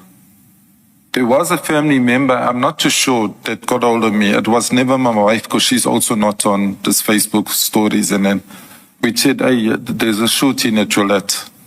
Where these people have been shot. It was a sensitive picture. And I was upset about it. I had to wrestle with it the whole night, in fact, for a couple of days. As to say, who would do such a thing? Only somebody who was up at the scene. And it was definitely not forensics that will circulate a picture like that. So that picture he already had.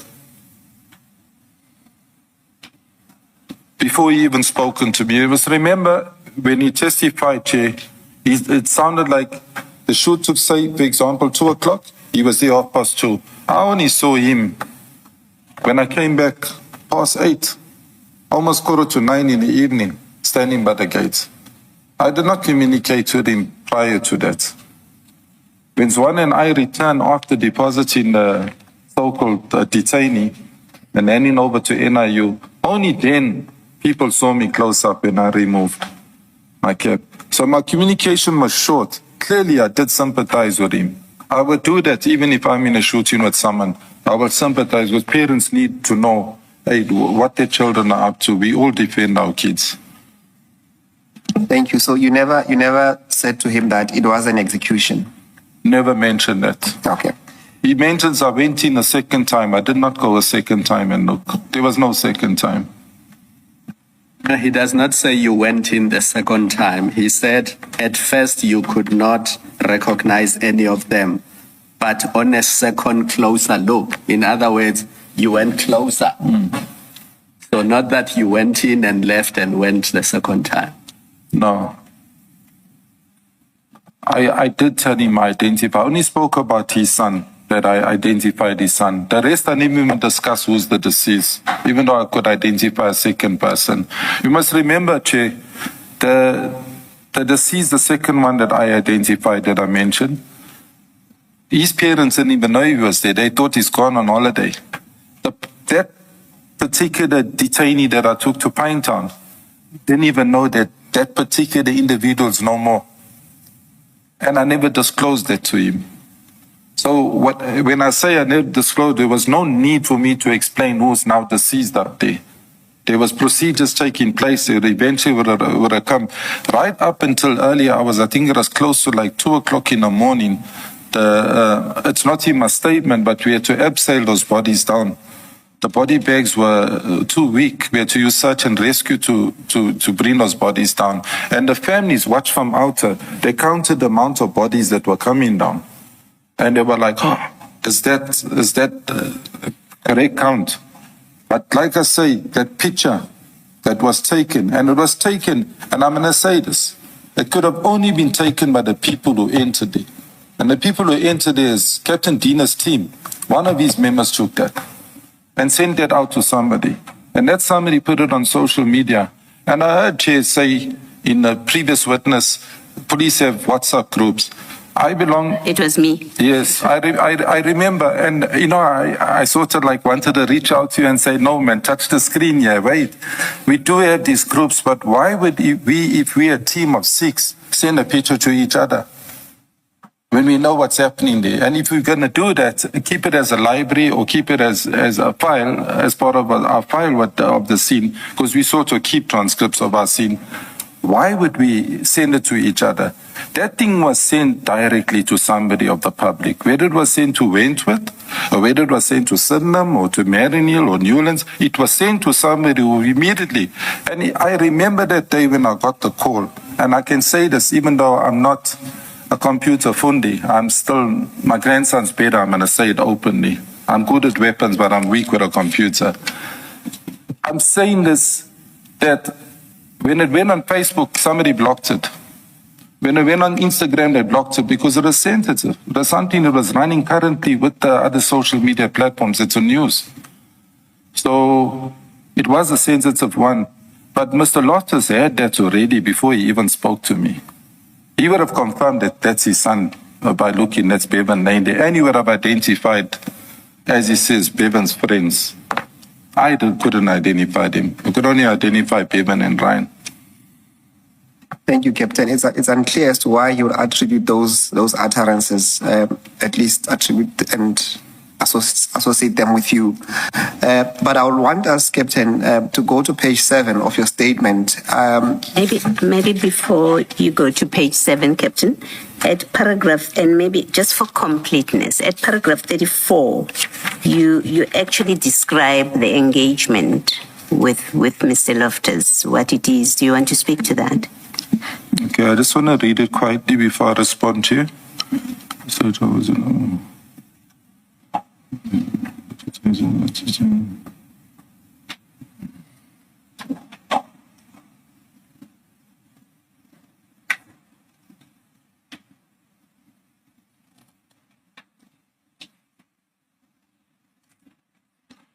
yes, I think I designed my statement wording like that to away from this. You must remember that very same firearm, the license farm I referred to, I seized it in Wentworth.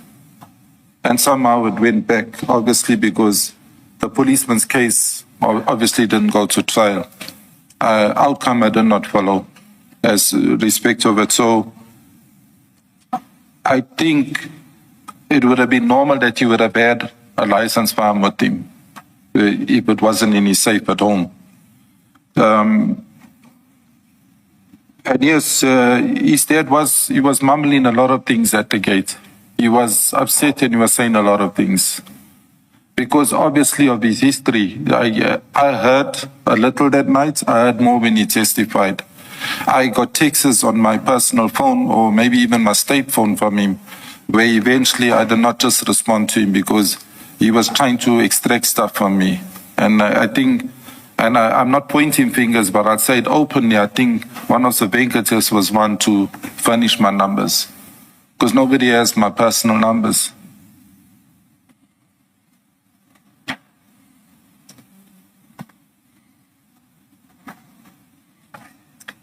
Thank you, Captain. Can we then go to page 7? I want us to deal with your observation of the crime scene. And that, it starts at paragraph 21. So we're going back to on your statement, yes. Okay.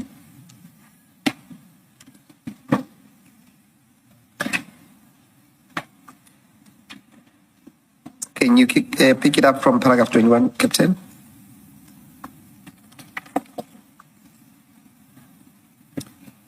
I've got it. I'm just reading it before I comment on it.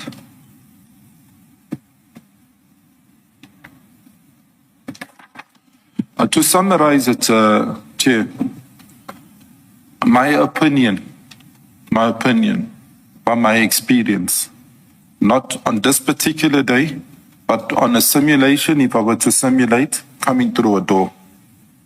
My tactical experience doesn't speak to this movement of these members. Because any tactical movement, whether the door is closed or whether the door's ajar or open, person my frame with a bulletproof vest, if I took you, Chair, and we came into a single door, we were on shoulders with rifles in our shoulders to engage a threat. So I had opportunity to read the statements, and that's for the first time I actually get proper insight as to what actually happened on the inside. But for me, from my experience, tactical movement, firstly, I'm going to comment on Metro. They don't have any tactical movement. They don't know house movement. I would not work with any Metro member where he's from the dog unit. He'll end up shooting me from behind. You shouldn't have been in that room.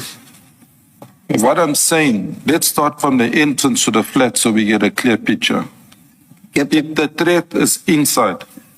Captain, sorry, can we do this maybe to give better perspective? Because we do mention a statement of Javon Lee China. Perhaps, commissioners, we can go to file number 2. It will give better context to what the witness is trying to explain. So file number 2 on page 420. 420.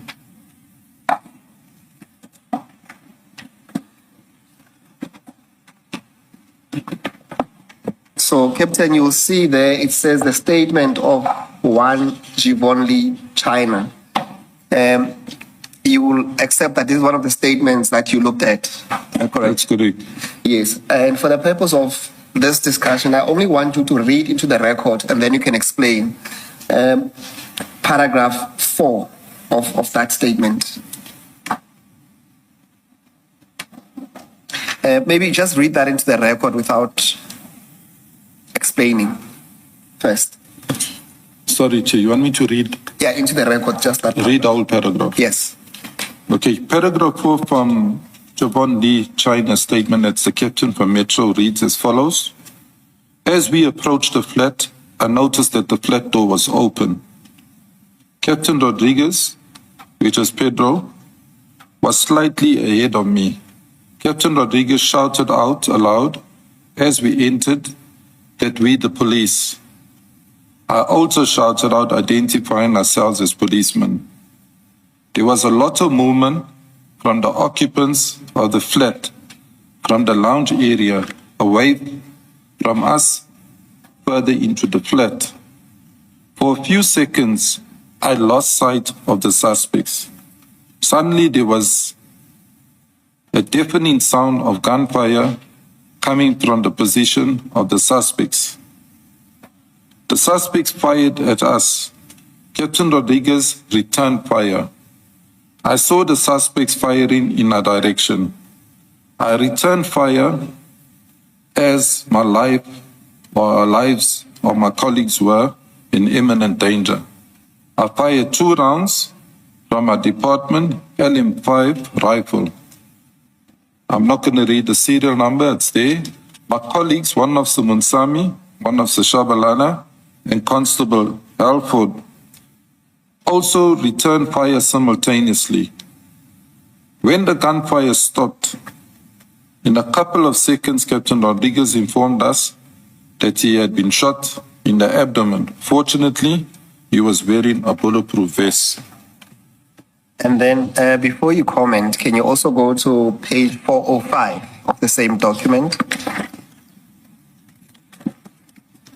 And the statement starts at 404.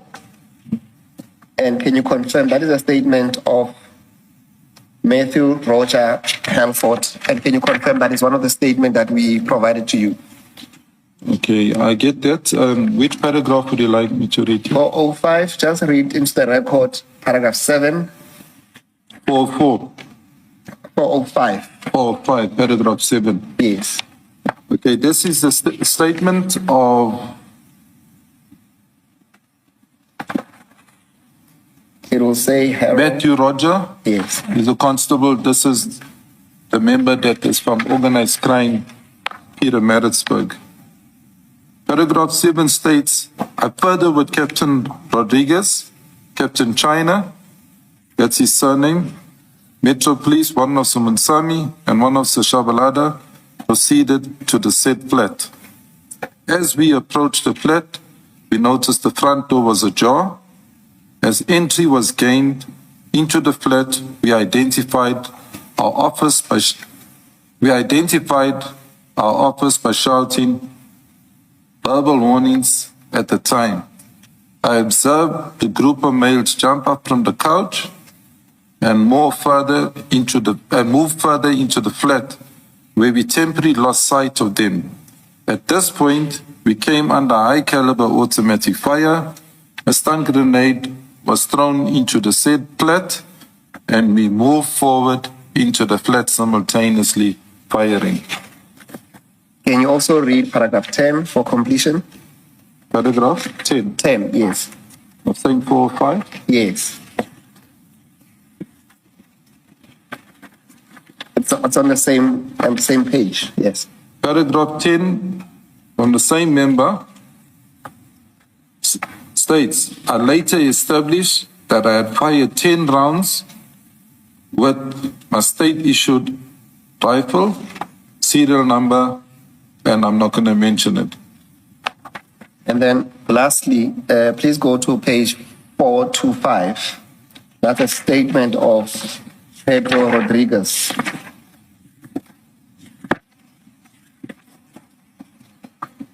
And again, Captain, can you confirm that this is one of the 5 statements that we provided to you to consider? Yes, I confirm, Chair, this is a statement that was issued to me to look at. And then on that statement, please go to the next page. I want you to read into the record paragraph 7, which is the first paragraph. Okay, this statement, which I'm reading, is one of Sir Pedro's or Captain Pedro of recent promoted. Captain Pedro, paragraph 7 from SEP's dog unit. I, together with Captain China of Metro, one of Munsami, one of Shabalala, and Constable Alpha proceeded to the said flat. As we approached the flat, I noticed the front door was ajar. As I entered the flat, I identified our presence as police officers shouting verbal warnings.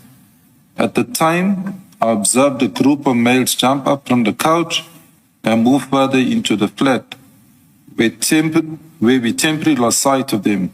At this stage, high-caliber automatic fire being fired at us. I immediately began to return fire as we moved further into the flat. During this stage, I felt that I had been shot in my lower abdomen area. Simultaneously, a stun grenade was thrown as we continued to advance forward. And then lastly on that page, can you read into the record paragraph 10 of that statement? Paragraph 10 states, I later established that I had fired 12 rounds, meaning 12 shots had been fired with the state firearm or one rifle. I'm not going to read the serial number. It's there. Thank you, Chair. The story continues where the different police office members have given statements of their account, and we had given those statements to the captain to come and make sense of them. Captain, I think then you can explain to the chair what you're trying to explain about the whole formation there. How do you enter the house, at least in that instance? Okay, Chair, just again, I will speak about my experience of training. Coincidentally, with my training accreditation, I had trained a trainer with Metro. So where trainer was trained by his trainers, those trainers were trained by me. We do not do tactical movement with them. They do application shoots. To refer to Pedro, the dog unit Rodriguez, he was previously a national intervention member before moving over to the dog unit. So he would have had a bit of experience with house movement or how to enter. DPCI, the constable from Peter Marisburg, I'm not too sure of his background history. If he was assigned to DPCI straight out of training because he's a constable, or if he belonged to a tech unit. But DPCI, as far as I'm concerned, if you're in a unit, you're a docket carrier, you got no experience.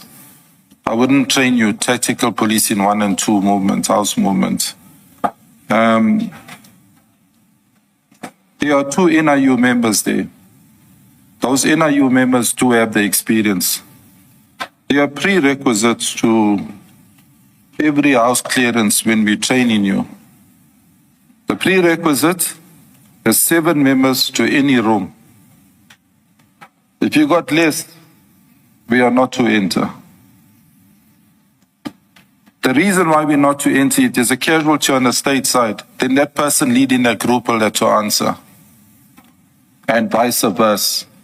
If you look at the amount of rounds the members are counting for what they shot, realistically speaking, if they fired those amounts of rounds in such a small area, then I would describe it as an overkill. I don't have copies, or I was not part of seeing post-mortem reports. I have nothing in front of me. I'm speaking of my experience. I'm going to stick to my experience. Again, I use a chair myself going through a normal house door. There is a tactical movement way in which we cut that door. When you're looking down the passage, we call it you're looking at your 180, straight down. So your threat is either ahead of you or was tucked out of your sight. Now, the way these members are saying in their statements they moved, seemed like they were sucking thumb. If that door was ajar and they managed to set foot inside and I was sitting on that couch, I would have eliminated them. Because I would have had sight on him. Because they should, it's either they had intelligence of the whole setup of this flat. Because if I don't know what's on the side of the lounge, you lost sight of the people. That flat's not very big. So hiding spaces, you're going to run around the corner, you're only going to go 2 meters and you can't go anywhere after that. If you ran the balcony, you're 5 floors up. You're going to jump to your death. So I think it's questionable, or proper accountability should have been done in terms of how they entered, who led this entry. You can see they're all speaking about the stun grenade being thrown over. Stun grenade don't come after you start firing your rifle. The stun grenade, that's what has the name stun grenade. It's a pyrotechnic we use before you even engage or discharge your fire.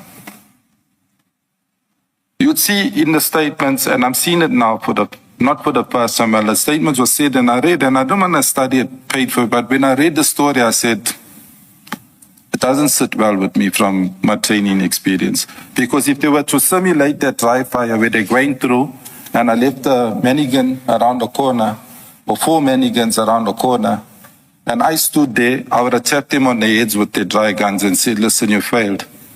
You would have put yourself as a casualty. That account doesn't marry what tactical movement's about. Is it possibly a function of what you say is they lacked tactical experience? Yes. They should not have been there. Some of them that may well be. Highly trained. I'll reiterate it. There's an indictment. Highly trained. When the national intervention's not working, they're simulating. That's what we do. We're simulating all the time. It's like a fireman. When he's not out extinguishing a fire, he's not sleeping on a bed if he's at work. He's simulating. He's busy. He's training. It's the same with tactical movement. We do the movement continuously every day until we go out for operations when we needed to go out on operation. There's no space for an error, when I say an error, because we will come back with a casualty if we're coming back. But I'm saying the way these statements are made, there are members that are not tactical. In other words, the blind is leading the blind.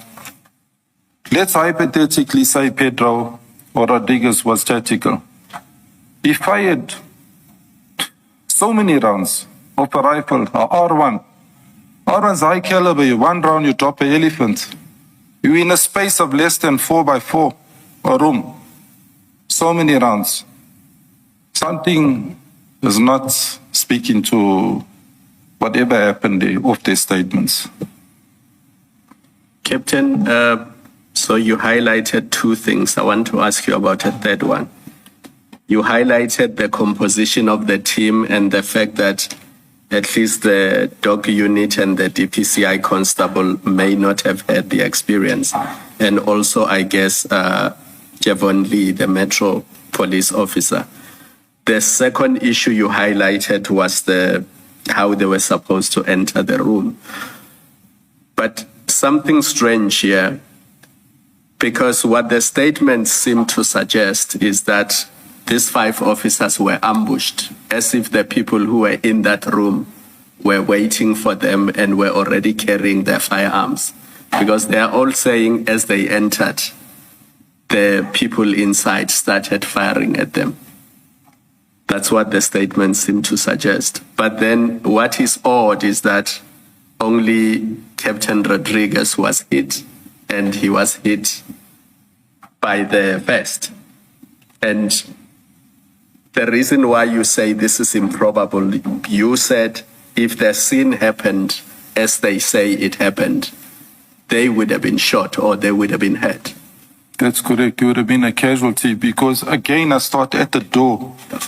Mathieu, I start at the door. The movement shoulder to shoulder. Nobody walks in front of somebody unless you know what you're doing. If you're in front of me, I'll demonstrate it to you. My rifle will be on your shoulder. The next person's rifle will be facing the back because you don't know who's coming from the back. And we will cut this place nicely, as in terms of cut our corners tactically. I don't want to demonstrate the whole foot movement, but they will know as tech people what I'm talking about. Even if the doors are ajar, there's a way you go into a door. You don't know if the person's standing behind the door. So, again, what you're saying, you're absolutely right. I'm saying is, even with panic, they would have shot each other up in that narrow space because they fired so many rounds. That means all the shooting happened around the corner. And Chair has been careful to point out that we are not so much concerned with the shooting and how it happened. The focus of the commission is whether the police have been infiltrated by the gangsters and the drug dealers and other people. So I don't want to go into detail about the shooting itself. But Mr. John, the DPCI officer, when he gave evidence, he talked about the way the victims were lined up.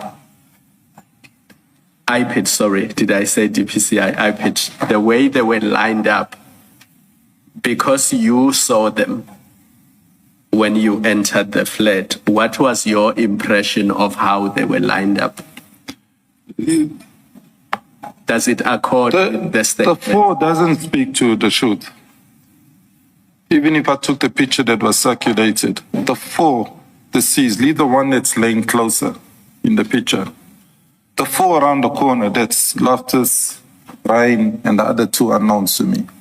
It doesn't speak to the shoot. When I say it doesn't speak to the shoot, how does one cut a corner and you find 4 people standing there and you hit them? Now they fired so many rounds. Now if that shots fired missed, they would have hit the walls behind them. Nowhere high up is there one round that missed where there's damage to the walls high up. Do you still have file 2 next to you? Yes, I do. Just have a look at 699. They don't have to flight it.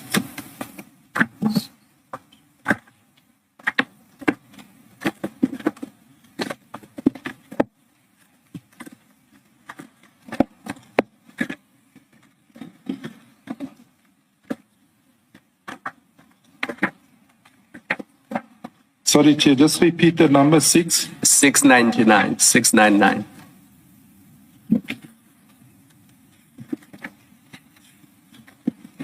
Yeah, I got it.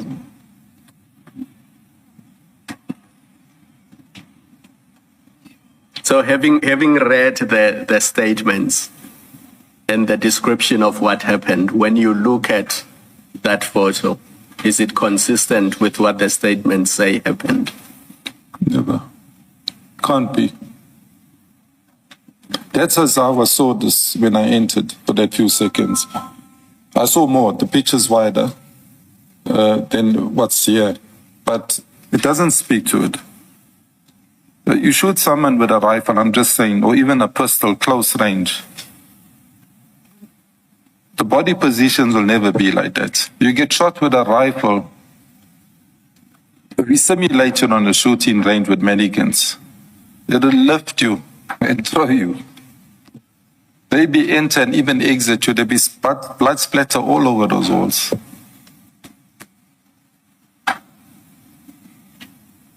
So I'm saying on their statements, my opinion is what I read and what I see, for me, it doesn't speak to each other. They need to, whenever, explain how this came about. Captain, while you are there, can you also go to 767 on the same file, file 2?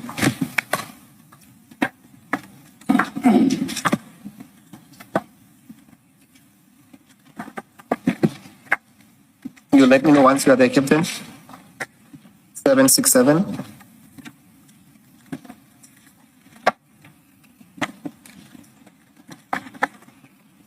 Yeah, I got it.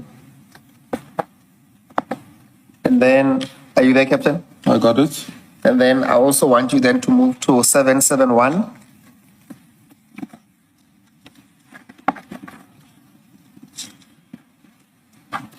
And then go to 772. Yeah, I got it. Captain, maybe in your own words, can you explain what you make of what is depicted on that picture and in relation to paragraph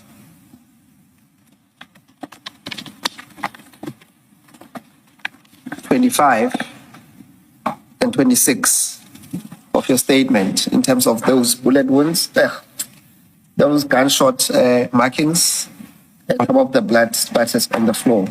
What page on the statement, Chair? Now we are on 772. No, I got those, the statement. Your statement, page 8. Oh, my statement. Yes, I'm saying in relation to what you are saying on your statement. So maybe you can refresh yourself what you say. Sorry, which paragraph are you referring him to? 24. 25. We are on 26. 26. Paragraph 26. Thank you. This is where you say, having refreshed my memory by looking at the photos of the scene, it is observed that most of the blood spatters were on the lower level on the wall. And it goes on page 9. Do you see that, Captain? Yes, I see that. Yes, I'm just giving you a demonstration of some of the bullets where they landed.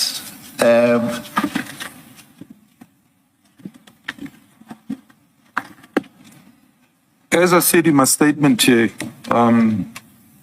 with the statements of the shotters and the pictures taken by the photographer,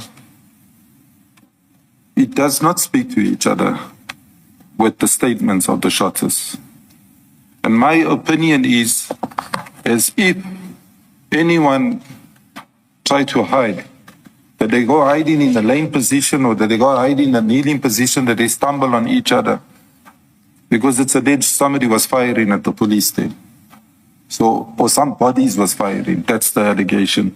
But if you look at all the pictures, the picture they were taken here, these are all low shots. And you can't, a rifle, just to give you the difference between shooting with a pistol and a rifle, if I train a slow learner with a pistol,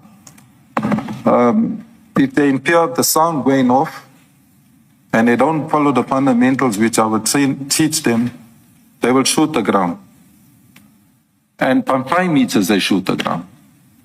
But if they follow the fundamentals and they know their weapons, that's why I said this should be advanced units that are doing house clearances. If you're not trained to do it, don't do it, because you'll end up injuring or killing your own member. You're going through a door. Whatever way your rifle is pointing is the direction in which it's going to fire. So there's no way if you got your rifle in your shoulder, it's going to fire on the ground. So the statements, Unless it's on your shoulder, nothing stops you from pointing it to the ground. Let me give you a better simulation, Chair. And it's good you ask this question. It's healthy because not everyone carries rifles. A rifle has about 15 kilos with a magazine in it, 15 kgs. We got tactical belts on these rifles. You don't carry a rifle without a belt. So it supports you with the weight. When you train with a rifle, it's from the safe radio rifles here. But when you engage in a threat, your rifle is here. So the movement is not from your lower hip, 1, 2, 3. By 1, 2, 3, me as a weapon expert, I would double tap you before you do anything. So the rifle will be in the shoulder when you enter in the threat.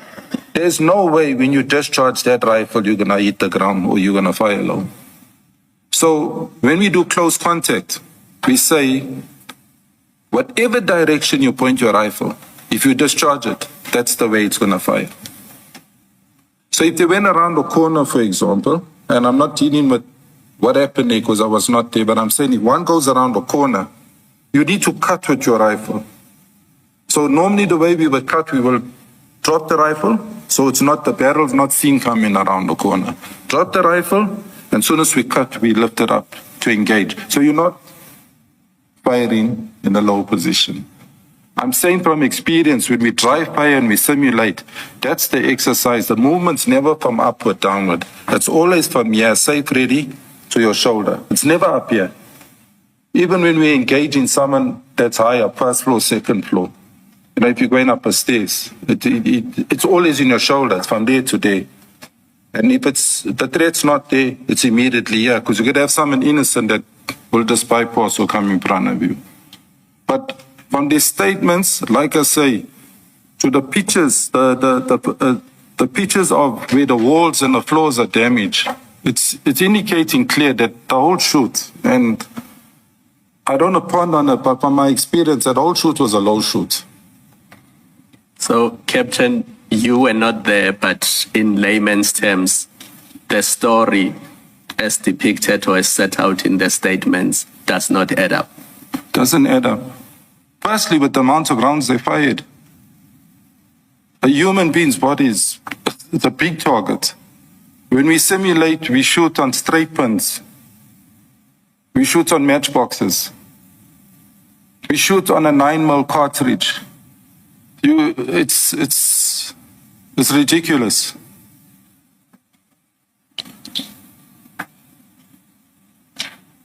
And perhaps, Captain, to give better context, at paragraph 24 of your statement, maybe read into the record as to how many rounds were shot by each of the 5 members. That's from paragraph 24.1 to 24.5. According to their statements. According to their statements, yes. Yeah. Well, I confirmed this of their statements that Captain Pedro Rodriguez fired 12 rounds with the R1. The magazine capacity there is 20 rounds if it's not an extended mag, but the standard issue is 20 rounds of ammunition. That's a lot of ammunition to be fired. Constable Matthew Roger fired 10 rounds of his rifle. Constable Munsami, the stun grenade. Constable Shabalala, 3 R5 rounds. And Chavon, 2 rounds from the rifle.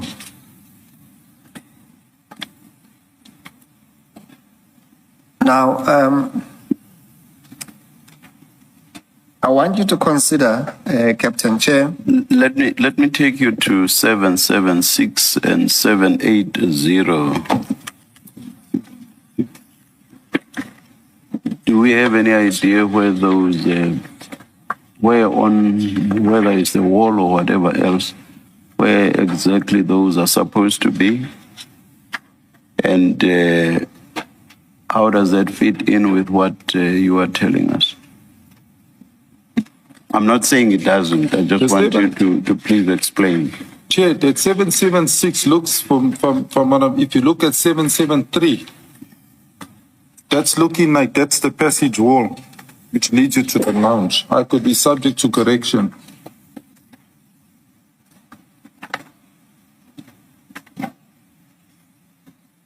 If you look at 773, But in terms of what you said, is that low or high?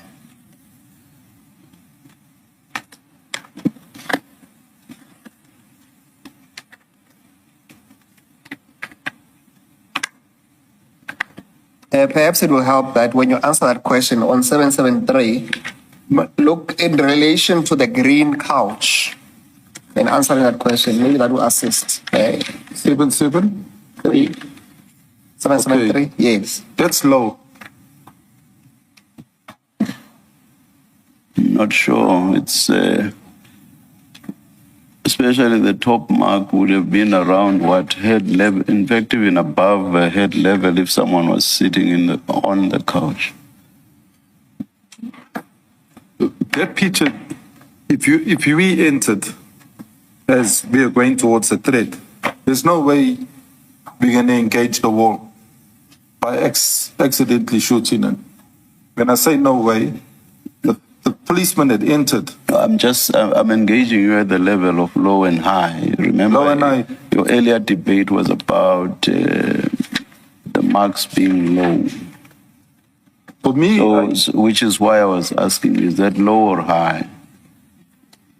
the ones in the passage I classify as high, as reasonably high. That's hip higher. That's abdomen shot. That's in the passage. 773. We're looking in line with the couch. Yes. The others that I And saw, then what in relation to your theory, what would you say about these, which you say are not low? Based on your theory about when you enter, this is what you would do. 773, you're referring to, Chair? Yes. Again, I'm saying that if you're going down the passage where you're sitting, if that's the wall, if I'm going down the passage with a rifle, there's no way that I'm going to accidentally shoot that wall. That wall can only be shot from an opposite 180 direction. And if you're asking for height, I've given it to you. That's higher than hip height. It's hip and higher. By that, do you mean someone would have had to be facing that wall? Someone has to be facing that wall, and that's what we call when you're approaching your 180, you're shooting at 180 straight ahead of you. Even the damage in the wall, hypothetically, if the police shot that wall, the damage wouldn't have looked like that. They would have taken out chunks, big chunks with the caliber. The 223 and the rifle, the R1 rifle, would take big chunks out of that wall. Have we seen any such big chunks here? Sorry, Chair? Have we seen any such big chunks here? Yeah, if you look at 776, Yes. 776, that's definitely rifle damage. That won't be 9mm damage. And I guess because we don't see the ceiling and the floor, you can't tell how high this is. We can't. That is at 776, and I would imagine at 780 as well.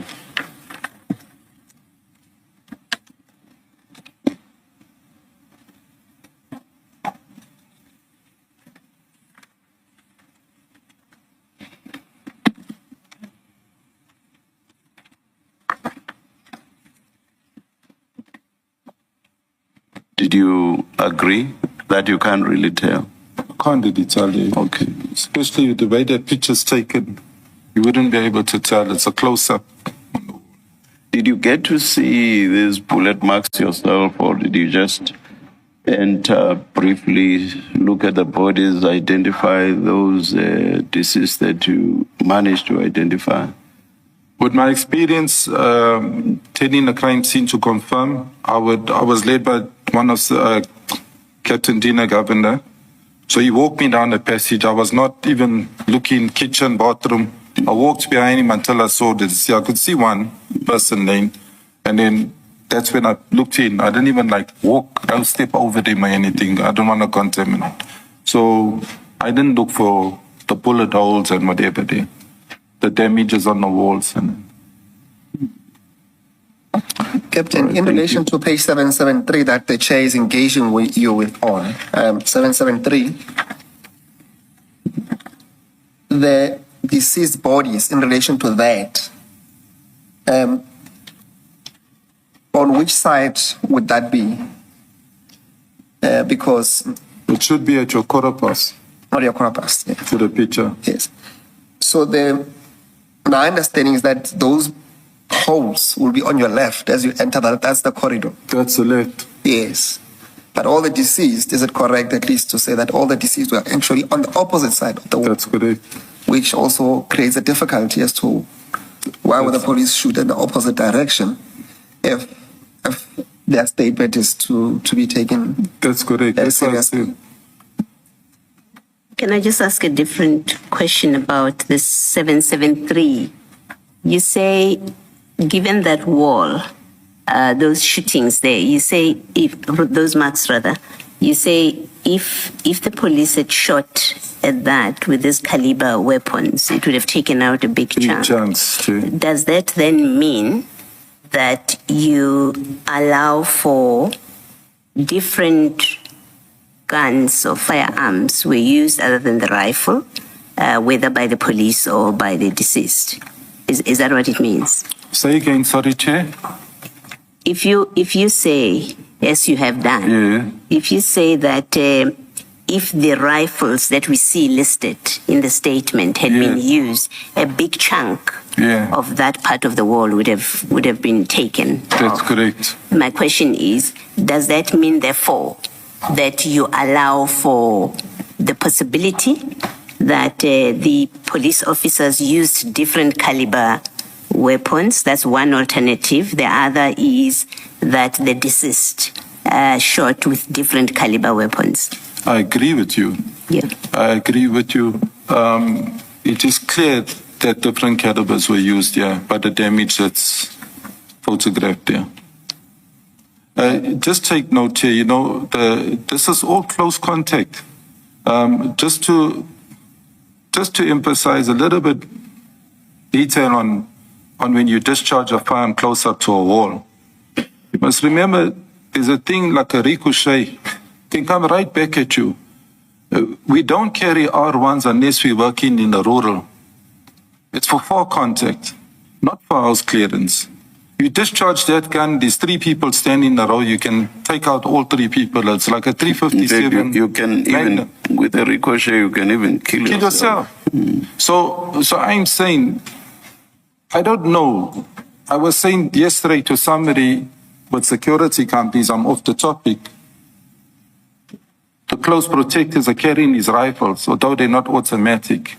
Do they realize that in urban areas where they got principals they're protecting, they can't discharge those firearms? Because if there's a threat and you discharge that firearm, you're going to injure more than one person or kill more than one person. You're going to be arrested.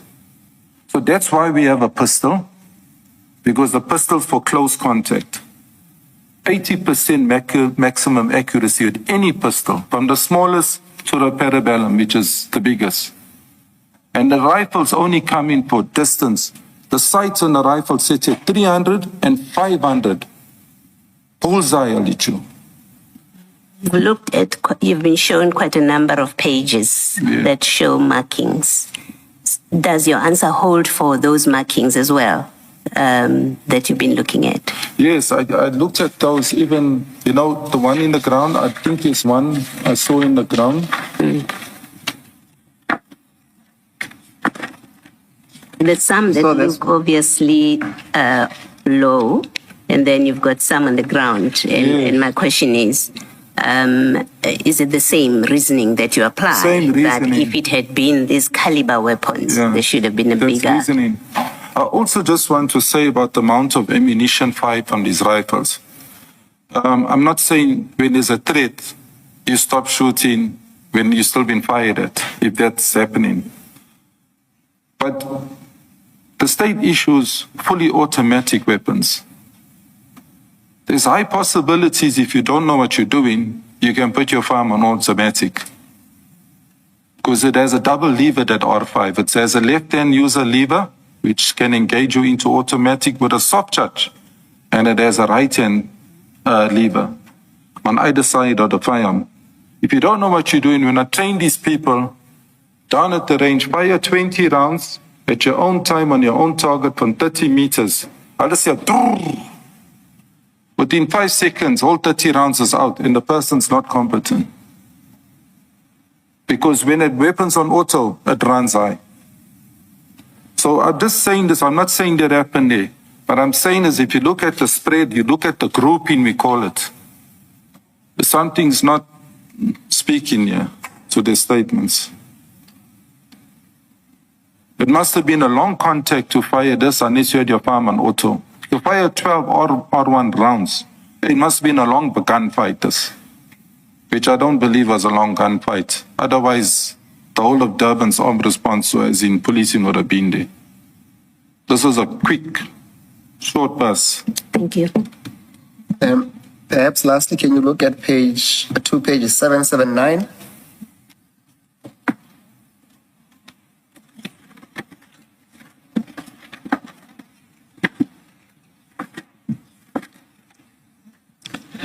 That marking there, would you say it accords with, are you there, Captain?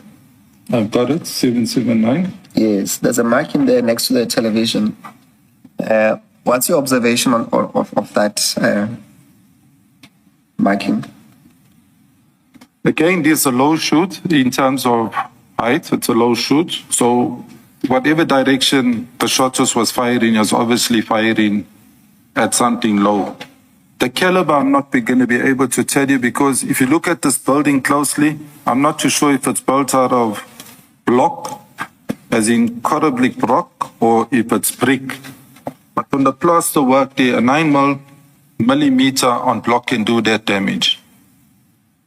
But at the same time, I can say a rifle can also do this damage. So it's debatable.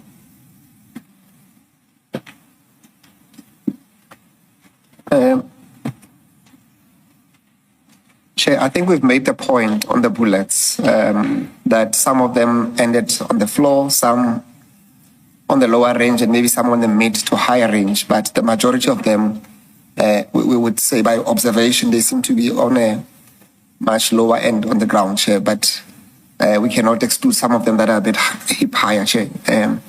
But that's as much as we can canvass with this witness, at least on the bullets that are seen.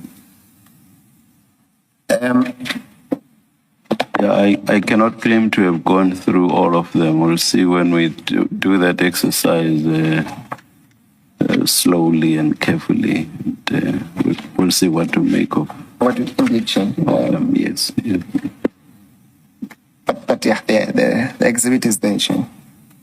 Captain, what I want to canvass with you while we're dealing with ammunitions is, I don't intend on going through the post-mortem reports, but what I want to canvass with the witness is the diagrams that they show where the bullet ended. And it's not graphic at all, Chairperson. It's the sketches, as it were, Chairperson. So if, for example, Chair, look at page 440, and Chair can give us indication whether that should be flatted or not. Captain, go to page 440. What are we seeking to establish with it? Because I'm just thinking once you talk that kind of evidence, one would expect that it be what a pathologist who expresses views on that, unless perhaps you... Chair, I would submit that we don't even need to go there. We can deduce from this witness, Chairperson, given the kind of fire, the caliber that was used and the injuries that were sustained. And we're not dealing with each injury, Chairperson. We're not demonstrating just 5 injuries that we say to us, that will say that those on their own should have been fatal. Okay, or doesn't the pathologist say something in that regard? They would be more useful, but not for that purpose. They would want them always tell us the direction of the trajectory and all of that, and that we're not going to canvass with this witness and the range as to what distance was there. That we're not going to deal with, Chairperson. What we need to demonstrate, Chairperson, it's a simple point, which I think it should be made, Chairperson. I know we're not dealing with extrajudicial killing cases here, but since we've gone this far, we need to at least demonstrate where some of these bullets ended, in line with what we have at least discovered, Chairperson.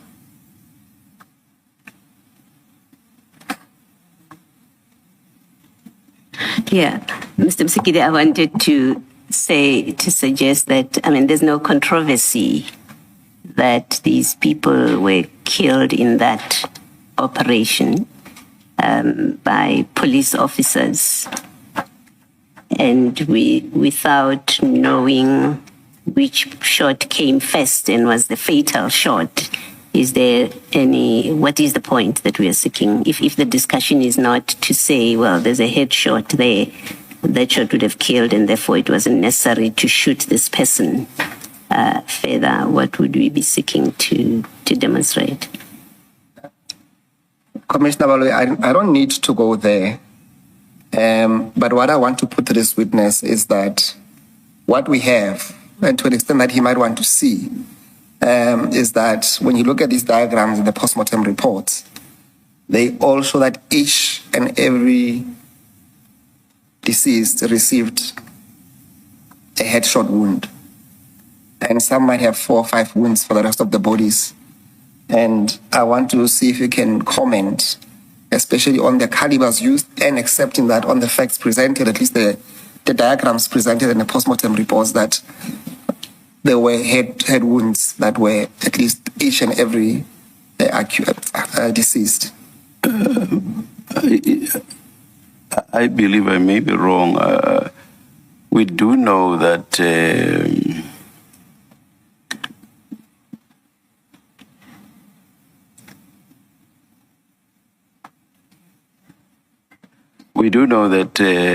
Captain Houston is an expert in terms of the use of firearms. But I think it's another field of expertise that that deals with the wounds that would be on a person, the trajectory, the direction. Am I wrong or am I correct? I believe it's a different type of expertise. Commissioner, I think I must concur with you. Yes. I think when it comes to the post-mortem, and no disrespect to our advocate, is that that's expert evidence, and that must come from a ballistic expert and a pathologist. We can all give our opinions based on the vitals and what damage a weapon can do. But I don't think it's going to make any difference with my opinion, which is a killer shot on there. Any shot can be a killer shot, especially with the type of caliber weapon used there. I thought so. Mr. Msigidi. Yes, Chair. No, that is not what I was trying to deal with, Chairperson. But I take the point in as far as the limitations that he can provide. Perhaps I can put a proposition to him and see if he can comment without dealing with the diagrams.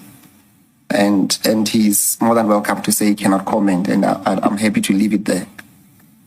Captain, to an extent that, at least except for a moment, what we have in front of us is that we know that all the police officers that went in there were carrying rifles. And each of the deceased received a headshot wound from these rifles. And you can comment if you may. Is there a likelihood that having received a shot on the head from the rifle, from that configuration of the flat, meaning that almost close range, one would have survived long enough to receive further gunshot wounds on the body? If we say for a moment the gunshot wounds were first, we don't know which one came first. Let's say the gunshot wound on the head were first. Is it plausible that further to that you would survive to receive further wounds on your abdomen and torso as we have here? There is a possibility, realistically, if a human being has been shot, that there's still life after you've been shot. A person can be decapitated and still have movement. I'm saying that from experience. With regards to this, again, I'm going to reiterate that we cannot say which is the killer shot. But what I do want to add, Mr. Chair, is that if there's any movement with close contact shooting, it can result in burns.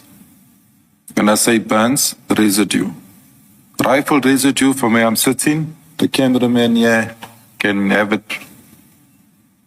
on him if I shoot past him. Same with me. It can get onto my body, onto my face and my clothing, because it's close up. That's, I think I must just close there, because the question that's put to me is a difficult one. My finding might be, yes, I can hit you in the artery in your right leg and you're normal. The other one would say hit you a headshot and you're normal. But it's all subject to exactly the scene, what would happen there. I'm not going to be able to give you an accurate answer there. I was only limiting it to the headshot wounds, but if that's your final answer, not any other body parts. It was limited to that, to the body part. To the if it's headshot, if that's a headshot, you got no chance. Not with what I saw there, because that whole head is blown out. There's no chance that you, even if you got life in your heart is still beating, there's no chance you got of survival of a returning fire or anything. That will do for now, Captain. Thank you. Chair, that will then do away with having to go through the diagrams, because at the point I think it's made, and as to how the rest of the wounds will be explained and which one came first and which one is a fatal wound, that's something that we'll have to deal with when you make submissions to the commission. But I at least I'm happy to live with that. No pun intended with that answer from the captain.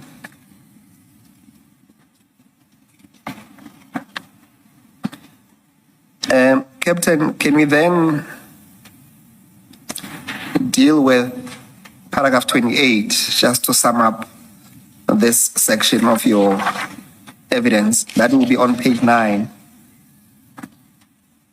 That's when you deal with the presence of the dog unit on the crime scene. Okay, Chair, I think I included this part in my statement. When you're going for high-profile suspects, if they classified as high-profile, dangerous suspects, and a dog vehicle is utilized. Normally, a dog vehicle has a dog on it, and a dog is normally the first line of defense. You would send a dog in, you get 2 types, or you get various types. I'm just going to stick on the patrol dog. Patrol dog's a biting dog. When you release it, there's a robbery and a suspect's running, the dog will bite and subdue the suspect. If there's housebreaking, I'm just using the examples away from this. You release the dog, you got a positive spoor or scent, the dog will find the suspect and flush them out. So dog vehicle will be utilized for flushing out a suspect. In this case, there were 2 dog vehicles. There are no dogs. That was, when I say I had no dogs, I never saw dogs, but there were dog vehicles. That was Captain Pedro, who belongs to the dog unit, and Metro Captain China, Japan China. He didn't arrive with a dog. I'm not saying the scenario would have been better, but if they parted the team because they're dog handlers, that's what the dog units would be used for. Can I just find out, Captain? I think Mr. John, the first witness, he spoke about a task team which is led by Colonel Dina Govender. Now, these people that you're describing, including the dog unit and the Metro police officer, are these part of, to your knowledge, are these part of the task team led by Colonel Govender, or on the day these are randomly put together people, are not ordinarily his task team? I'll answer this 2 ways, if you allow me to, Commissioner. When I worked Western, I ran the TRT, that's 2017 in Pinter. Pedro worked in my unit as a dog unit, as a dog handler. So we would attend to cash in transit, business robberies, serious crime. I was wearing a beret, I was TRT with my members. He was dog unit, but he was in the team. He would report to me at times, I would even sign his permit when it expired for his rifle. So that was a task team. The task team, I believe that is there as a task team that is self-made up, unless I shortfall of having knowledge that there is a principal who put a multidisciplinary task team. Because when media publishes this, they speak about a multidisciplinary task team like this is a permanent unit. But if you look at this, you can see there's immobilization of certain people only work with certain people. I don't know if that answers you. Again, if it was Lieutenant Colonel Dina, I don't know, but he's a senior person there. Then he's put his team together. So I'm not too sure if his principal, whoever the principal is aware that this is his team. Because if you move in anywhere, and from what I've been listening to on the evidence from previous witnesses and what's now come to light, it seems like this team is going all over as a team. So the same people. The same people. Okay, I think that answers my question. But again, I got a brother at NIU, National Intervention, he's a captain there. And those 2 members fall under him. And we talk daily. When NIU or TRT members are utilized, yes, they mobilize sometimes against their working hours, but not every time you have the same people. So I don't know, it's like when you get a task team, you have what we call a SAP 15. We fill in all the members' names so we can account. This captain, that warrant officer, that constable, and at the back it says, you inspected by me, you carrying that firearm, so many rounds of ammunition, and we book you on as a task team. or if this is a thumbsuck task team where you just say, hey, we got information, we're meeting Bamvoti, we're meeting Merenil Chol, there's people coming on, then they immobilize and there's excitement. Maybe just let me make sure that I understand your answer. So whether this is an established task team with someone who created it with authority, or this is a made-up team, you are able to say that, are you able to say that this group of people that are in this incident, they in fact move around together? Is that when they do operations or when they do their work? Yes. I've seen them based at Durban Central. Yeah. I've seen them because one of the servers from Durban Central, I think he's on secondment. I don't know if he's placed permanent in the DPCI. Dinner reports to Durban Central. I've seen him there in the building. Siobhan belongs to Metro, they're in Old Port Road. They're about 3-4 kilometers away. Pedro belongs to the dog unit. I don't know if it's Durban South or Durban dog units away. So this task team don't have an office. They meet in the street. They meet under the light. And like I said, I don't need to have a principal. I haven't looked into the matter to say, Colonel Dina, is this your task team? Who are you reporting to? But they move around together. It's really what I'm trying to establish. It's very evident because I'm not just from previous witnesses, me being operational commander of Durban since 2021. I've seen them. Okay. I mean, I could have been led in with my skills. And I think that's why he didn't even allow me into the scene because he knows I'm the operational commander. I'm not there because of anyone's personal interest. I'm there to see if there's a crime. It came via radio. But I hope I answered that. No, you have. There's a big difference, Chair, with task teams. It's task teams either formulated by senior management. You need a multidisciplinary, you need different skills, dog unit, narcotics dog, that type of thing. You need some crowd control, you need tactical people. Then you combine this team and you say, go fix the crime up. But this type of team, it's still questions that's hanging. They must answer that. I am answered. Thank you. Can I ask a follow-up question? In your experience, the people you've identified in paragraph 24 of your statement, so you have Rodriguez dog unit, you've got Alford, you said it's a DPCI constable, you have Musami NIU, you have Shabalala NIU, you have Lee China Metro Police. I mean, Metro Police are not subs. And then you've got Hawks, although they are part of the subs, they are a different unit altogether. In your experience, have you ever come across a task team that is made up the way this one looks like it was made up? No, Because obviously there would be reporting to different commanders. I will answer you, Chair. I ran task teams from 2010, as I said, from the Brighton Beach task team, all the way right until I exited. I was the operational commander of a task team. I had a minimum of 40 members always under my command, and I worked operationally. I accounted for them every day. They signed what you call a SAP 15. If one was involved with a shoot, IPO was able to ask me for documents, an OB entry, whatever. Now, these guys book on in different places. I don't even know if they book on. I don't know how they report. You understanding? So, again, to answer you, for me, it's a biryani mix. Is it a team mixed of skills, or is it a team mixed of firepower? And again, I can see error because if I'm a criminal and you're coming through the door and you don't have tactical movement experience, I know from 5 I need to deal with only 2, or I need to deal with 3, because the rest don't have it. You can't be from DPCI and tell me you've been to my range where I trained you how to penetrate a house.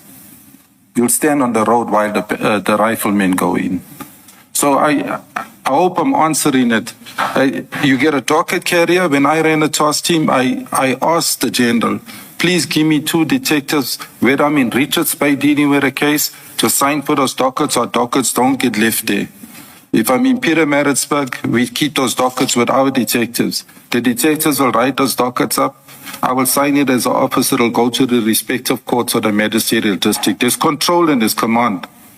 But now if you have like DPCI and you're wide, obviously there's a docket carrier there, there's a task team leader, and the rest are riflemen. So I hope that answers. Like I say, I don't know how they formed. Yeah. I had a question unrelated, but it's been bugging me the whole day. In a different stream where we were dealing with drugs and drug busts, certain members of the force, whether they're the Hawks or subs, found themselves at a scene of a bust. And they were questioned about their inquiry number because it was suggested that for them to be present at that scene, an inquiry must have been opened. I'm trying to understand whether in KZN, and specifically this scene, that would have been a requirement. For a team like this to go to that flat to conduct whatever operation they were conducting, would they have been required to have an inquiry number, or could they just get a tip-off and go there and do whatever they did? Let's answer on the drug first one, Chair. On drugs found abandoned or seized, you open an inquiry because it's subject to an investigation to track and trace the person linked to it. The inquiry gets registered like a docket, and the person, if detective, a detective, must be a detective, whether you're the Hawks, the PCI, or a local station detective. You'll be assigned to carry your inquiry. And then you got to pay attention in all the forensics, moving it to the lab to be tested, to see if it's drugs and whatever. With regards to the other part, I haven't heard of an inquiry being opened when you're pursuing suspects allegedly wanted for, let's just say, serious violent crimes. They should have been having dockets, J50s, etc. You cannot act impulsively. Yes, information comes through informer networks, but then once you have the informers go in Cape Town and he's on a bus, you can still apply for the documents. Because you don't have to walk in physically into the court. You can make a phone call and you can get the necessary documents. So I don't know if that's been followed. I don't accredit whoever's overseeing carrying whatever. Or if there's nothing they're carrying, then I think there's questions to answer there. You have a docket and a docket number, even when there's no identifiable complainant? No. Unless there's a state case open. The state case means there's a complainant. There'll be state as per Captain Houston, SAPS, Durban Central. Then say I recovered a AK-47. That refers you, Chair, to the inquiry now. So I'm registering it saying I'm going to do touch DNA on it, and I got an informer saying it belongs to Joe Slovo, and I'm going to start checking him. And after I get all my statements, I apply for J50 and I check Joe Slovo. But there's no docket that can have no complainant, whether the elements of the crime is there. And the complainant himself doesn't have to be, let's just say, the victim. You can open a case on behalf of a person. Thank you. Thank you. Captain, can we then go to the tail end of your statement on page 12, where we deal with comments and closing remarks? And the subtopic there is truck towing, taxi, and drugs.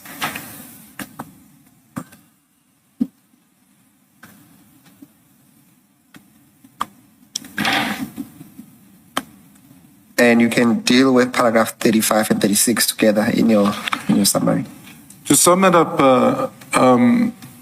Chair, to be honest, there was much more in my statement which I took out because I do not work on presumption. I like to work on fact, and fact is how I will present it. This is a fact. Not only in the Durban area, it's throughout South Africa. Yes, there's some areas, Western Cape, Gauteng, and KZN, it is rife. But the taxi, it might not be in the statement like that. The tow trucking, the taxis, the ambulance, and now security companies of reason to arm yourselves have become the latest building blocks to the illicit activities that's happening. So, what am I saying? I'm saying is, there are tow truck drivers that are dealing with drugs. I will say not everybody, because there's some honest ones. There are some ambulance owners which are also dealing in drugs. When you check the history, you look past them, they own tow trucks. You go further, they marry security companies into it. Security companies get them armed. They register a company and start buying 100, 200 firearms. Now they got protectors. Everyone is moving at 10 people on their shoulders with rifles. So that's what's happening, not just in the taxi industry. Do you personally know of arrests involving tow truck drivers or owners? In respect of drugs? Yes,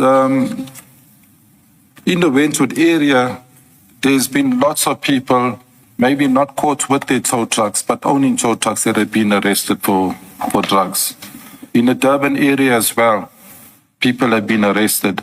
Now, there's a difference between owner and driver, because owner can easily say, hey, I don't know what driver's doing, I'm not the custodian. That's why I think I said or. Exactly, and that's why I changed my statement a bit, because I don't want to work on a presumption. I'm not saying if I didn't process you whilst I had the badge, I cannot say that you're involved with something. And that is fact. I cannot say. It's like somebody can say, I'm involved with illicit activities, but if I wasn't arrested, nothing showing I'm involved for that illicit activity. But these industries are fueling what you're saying, opening the graves, because people want to control these industries. These are the lucrative businesses, as described by previous witnesses, that are out there. Tow trucking has always been linked to gangsterism. It's a violent thing. And just to add on to authorities, the authorities are pushed one side. The metros and the SEPs, they don't even dictate. I'll use one example away from this particular case. I attended an accident, which I thought was an accident in Durban. I was near the Blue Waters Hotel, so I just drove up Argyle, like I'm going west, going home. And I rode onto what I thought was an accident. It was a shooting. And I still send the information for it to be investigated, and I hope that cases are being opened, because I pursued the shooters, because I believe licensed guns were used there. A Land Rover at the intersection of Argyle Road under camera knocked into a little Kosa Bakkie where a gentleman was on his way home from work on a Friday evening. Whilst his leg was broken and he was entrapped, I rode onto the vehicle. That same very Land Rover, with the tow truck attending there, with the police there, was saying, your vehicle is going with you to our taxi rank till you pay for the Land Rover. An ornery driver comes past and intervenes and says, but what you're doing here is wrong. This guy's injured, let's get an ambulance. And he ends up being shot several times. It's on camera. He gets shot like an animal's been hunted close up. So I get it as an accident. And when I get down to the accident, I realize, man, the driver's no longer there. He's taken, but his brother's standing at his van. The tow truck guy is waiting to lift that vehicle. The Land Rover's gone. The Land Rover had the shutters. So quietly I look at the eye in the sky and I say, but I got cameras right here. And I go to the Fusion Center, as they call the Charlie Control, Metro's camera room. And I ask, please, man, I need assistance. And I sit in front of the screen and I look at it. And I see the actual crime. To fast forward, I seized 2 firearms because people came back, they changed their clothes and changed their vehicles, but they didn't come back with their firearms, but they came back with firearm licenses on them. But there were 4 of them. 2 that didn't shoot came back. I forward that case number for it to be investigated. I don't know the condition of the person was shot, but they shot several times with a licensed gun. Now, where am I going to? We speak about tow trucking. The tow trucking guy was dictating. That taxi owners were dictating. If you watch the body language on the cameras and you interview the victim, they had no chance. The police were like eating humble pie. They were quiet at the scene. When I got back and I coordinated scene, And I dealt with the duty officer from the detectives, and I secured the scene for the forensics to come out and the photographers. People started to panic. That the next day I got to work, there were two people waiting with their firearms to come hand it to me. But I knew why they handing those firearms. Because they were protecting the shooter. But if you see how it operates, if you drive out in Durban and you knock a taxi, or a taxi knocks you, they take in your car with you, injured or not. So that's how the industry is actually becoming very dangerous. Our roads are dangerous. In layman's language, those are gangsters, if gangsters is the English word. That's mafia, known to the police. Thank you, Captain. Captain, there are two issues I want to discuss with you which are not in your statement, but only if you are willing to discuss them with the Commission or to share them. Firstly, it's in relation to a restaurant in Durban. And I think we had a discussion that you once went there and some implication of the police. Are you willing to share information around that restaurant? Yes,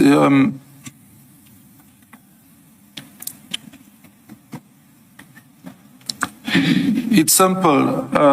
I think where the evidence leaders taken to me is where I extracted certain things from my statement.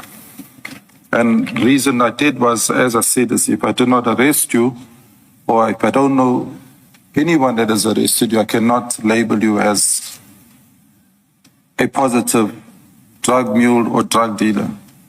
But during my arrival at Durban Central, I was invited by staff, management, and a very same sector commander that one of the bankers one morning. Let's go for breakfast. They taking me. So I said, okay, fine. I'm not a breakfast guy because I train before work and I normally have something light. That was my program every day, they knew. I went into Morningside and we visited the nightclub, but it's open daytime. And when I got there, I didn't know at the time whose club it was, and they disclosed whose club it was. And this club turned out to be one of the tow truck guys' owners, which his name is all over this inquiry. Where I went with my statement was that I opted to pay for my meal once I had found it out. They did not know I had a history of where I worked in Sydenham for 18 years. And this particular individual resided in Sydenham when he first started off his business with tow trucking. Has now grown into one of the main guys, and that's Mr. Naika. I'm not naming him, but I'm saying I'm identifying him. That's Roadstar's owner. There's no other director to the company. Now, I think if I should elaborate, the question was put because I had put something in a statement because I know we're pursuing or we're trying to get clarity as to how do we identify what's going on here, because there's implications of the tow trucks competing with tow trucks, the drug dealers competing with drug dealers, because this is where all this is going with this particular scene. But I was not in a position to put anything into a sworn statement as to what's actually going on, because I have not been in that relationship where I've arrested or no members that have apprehended the individual. And to understand you well, Captain, what you are saying, and I will not hold you to that, is that in essence, there is a restaurant somewhere in the central where at least you were told on one account that the police eat for free. Or Yeah, it's the same restaurant here. Yes, and that same restaurant seems to be owned by the same Clive Naika that we've been discussing at this commission. That's correct. And for that reason, you felt uncomfortable that your meal should be on the house. That's correct. I just want to, before I close on this, I know it's the last part of my statement, it's not included here. I headed a team, I told you, of different units. The bike unit we'll use on the beach, the smaller roads. So I had a bike unit, members. I had crime prevention, 4 groups, but I made them 8 groups, for example, broke them down with no additional resources. And then I had what you call a field team. The field team, they pursue suspects that are outstanding for detectives, but they work with the detective, they work with crime intelligence. They obviously run it by me or I'm involved with them, especially when there's business robberies. I received a call from the branch commander from Durban Central a few months before I retired.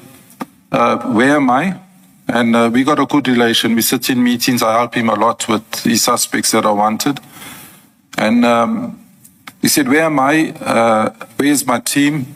Who have we put in the boot of the car outside this particular premises? At the premises, the evidence leader's talking about is curfew in Morningside.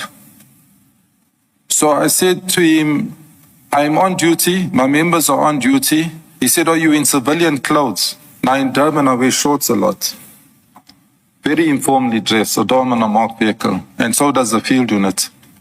So I said, yes, we're in civilian clothes. He said, you're driving a caddy, you're driving a Polo. I said, my members got that. He knew which vehicles we got that are unmarked.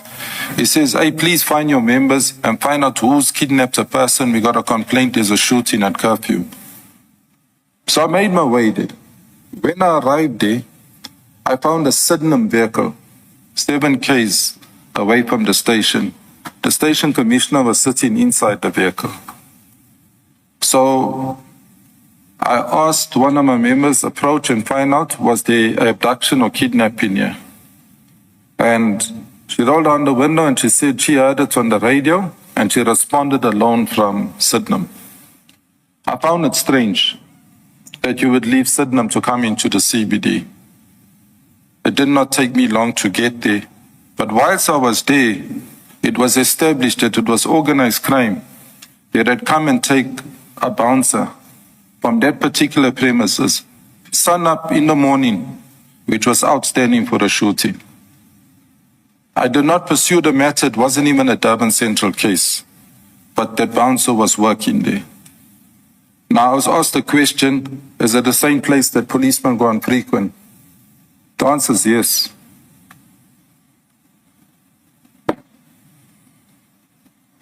Thank you, Captain. And lastly, and only if you are willing to share these details with the Commission, you had indicated that you were involved in an arrest of a police officer, and that police officer had a dealing with one of Clive's uncles. Is it something that you're willing to share, Captain, or something that you're not willing to share with the Commission? If it's relevant, Commissioner, I'll take it back. When I was in Sydenham, I did say I was there from 1988. During my time, I was there the 18 years. Within the time frame, I'm not too sure the year, but Mr. Naika had an uncle shot by a policeman, and I responded to the shooting. I was working crime prevention. I was much younger, much quicker on my feet. I responded to the physical address that was given. It was, I still remember it because I know the house. I'm not going to mention the house, but when I got there, it was a warrant officer which was stationed at Sydenham. He had earlier went there with an off-duty warrant officer who's now deceased, and he demanded for them to buy alcohol. This was for Mr. Naika's uncle. Unawares that they were there earlier, they came a second time and they refused to give money. This is the uncle I'm speaking about, as in Mr. Naika. And as a result, this policeman shot him with a Glock to his chest on the stairs, and he died. When I arrived there was a lot of commotion at this address, so off the road, I had to go down the stairs, and when I got there, I found Mr. Naika with a pistol in his possession. I checked it, it was licensed. And because there was a shooting, he said he fired 1 shot in the direction of the policeman.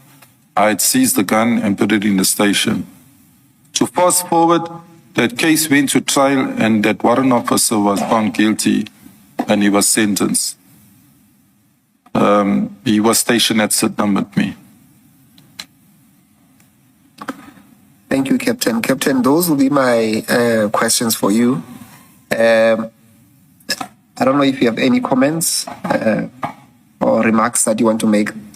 No, I think I'm good unless the commissioner got it.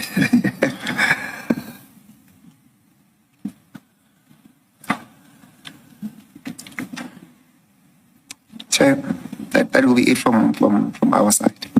Thank you, Mr. Musigidi. Captain, thank you very much. You are excused. Thanks, Chair. 9:30 tomorrow. Yes, Chair. Let's adjourn until then.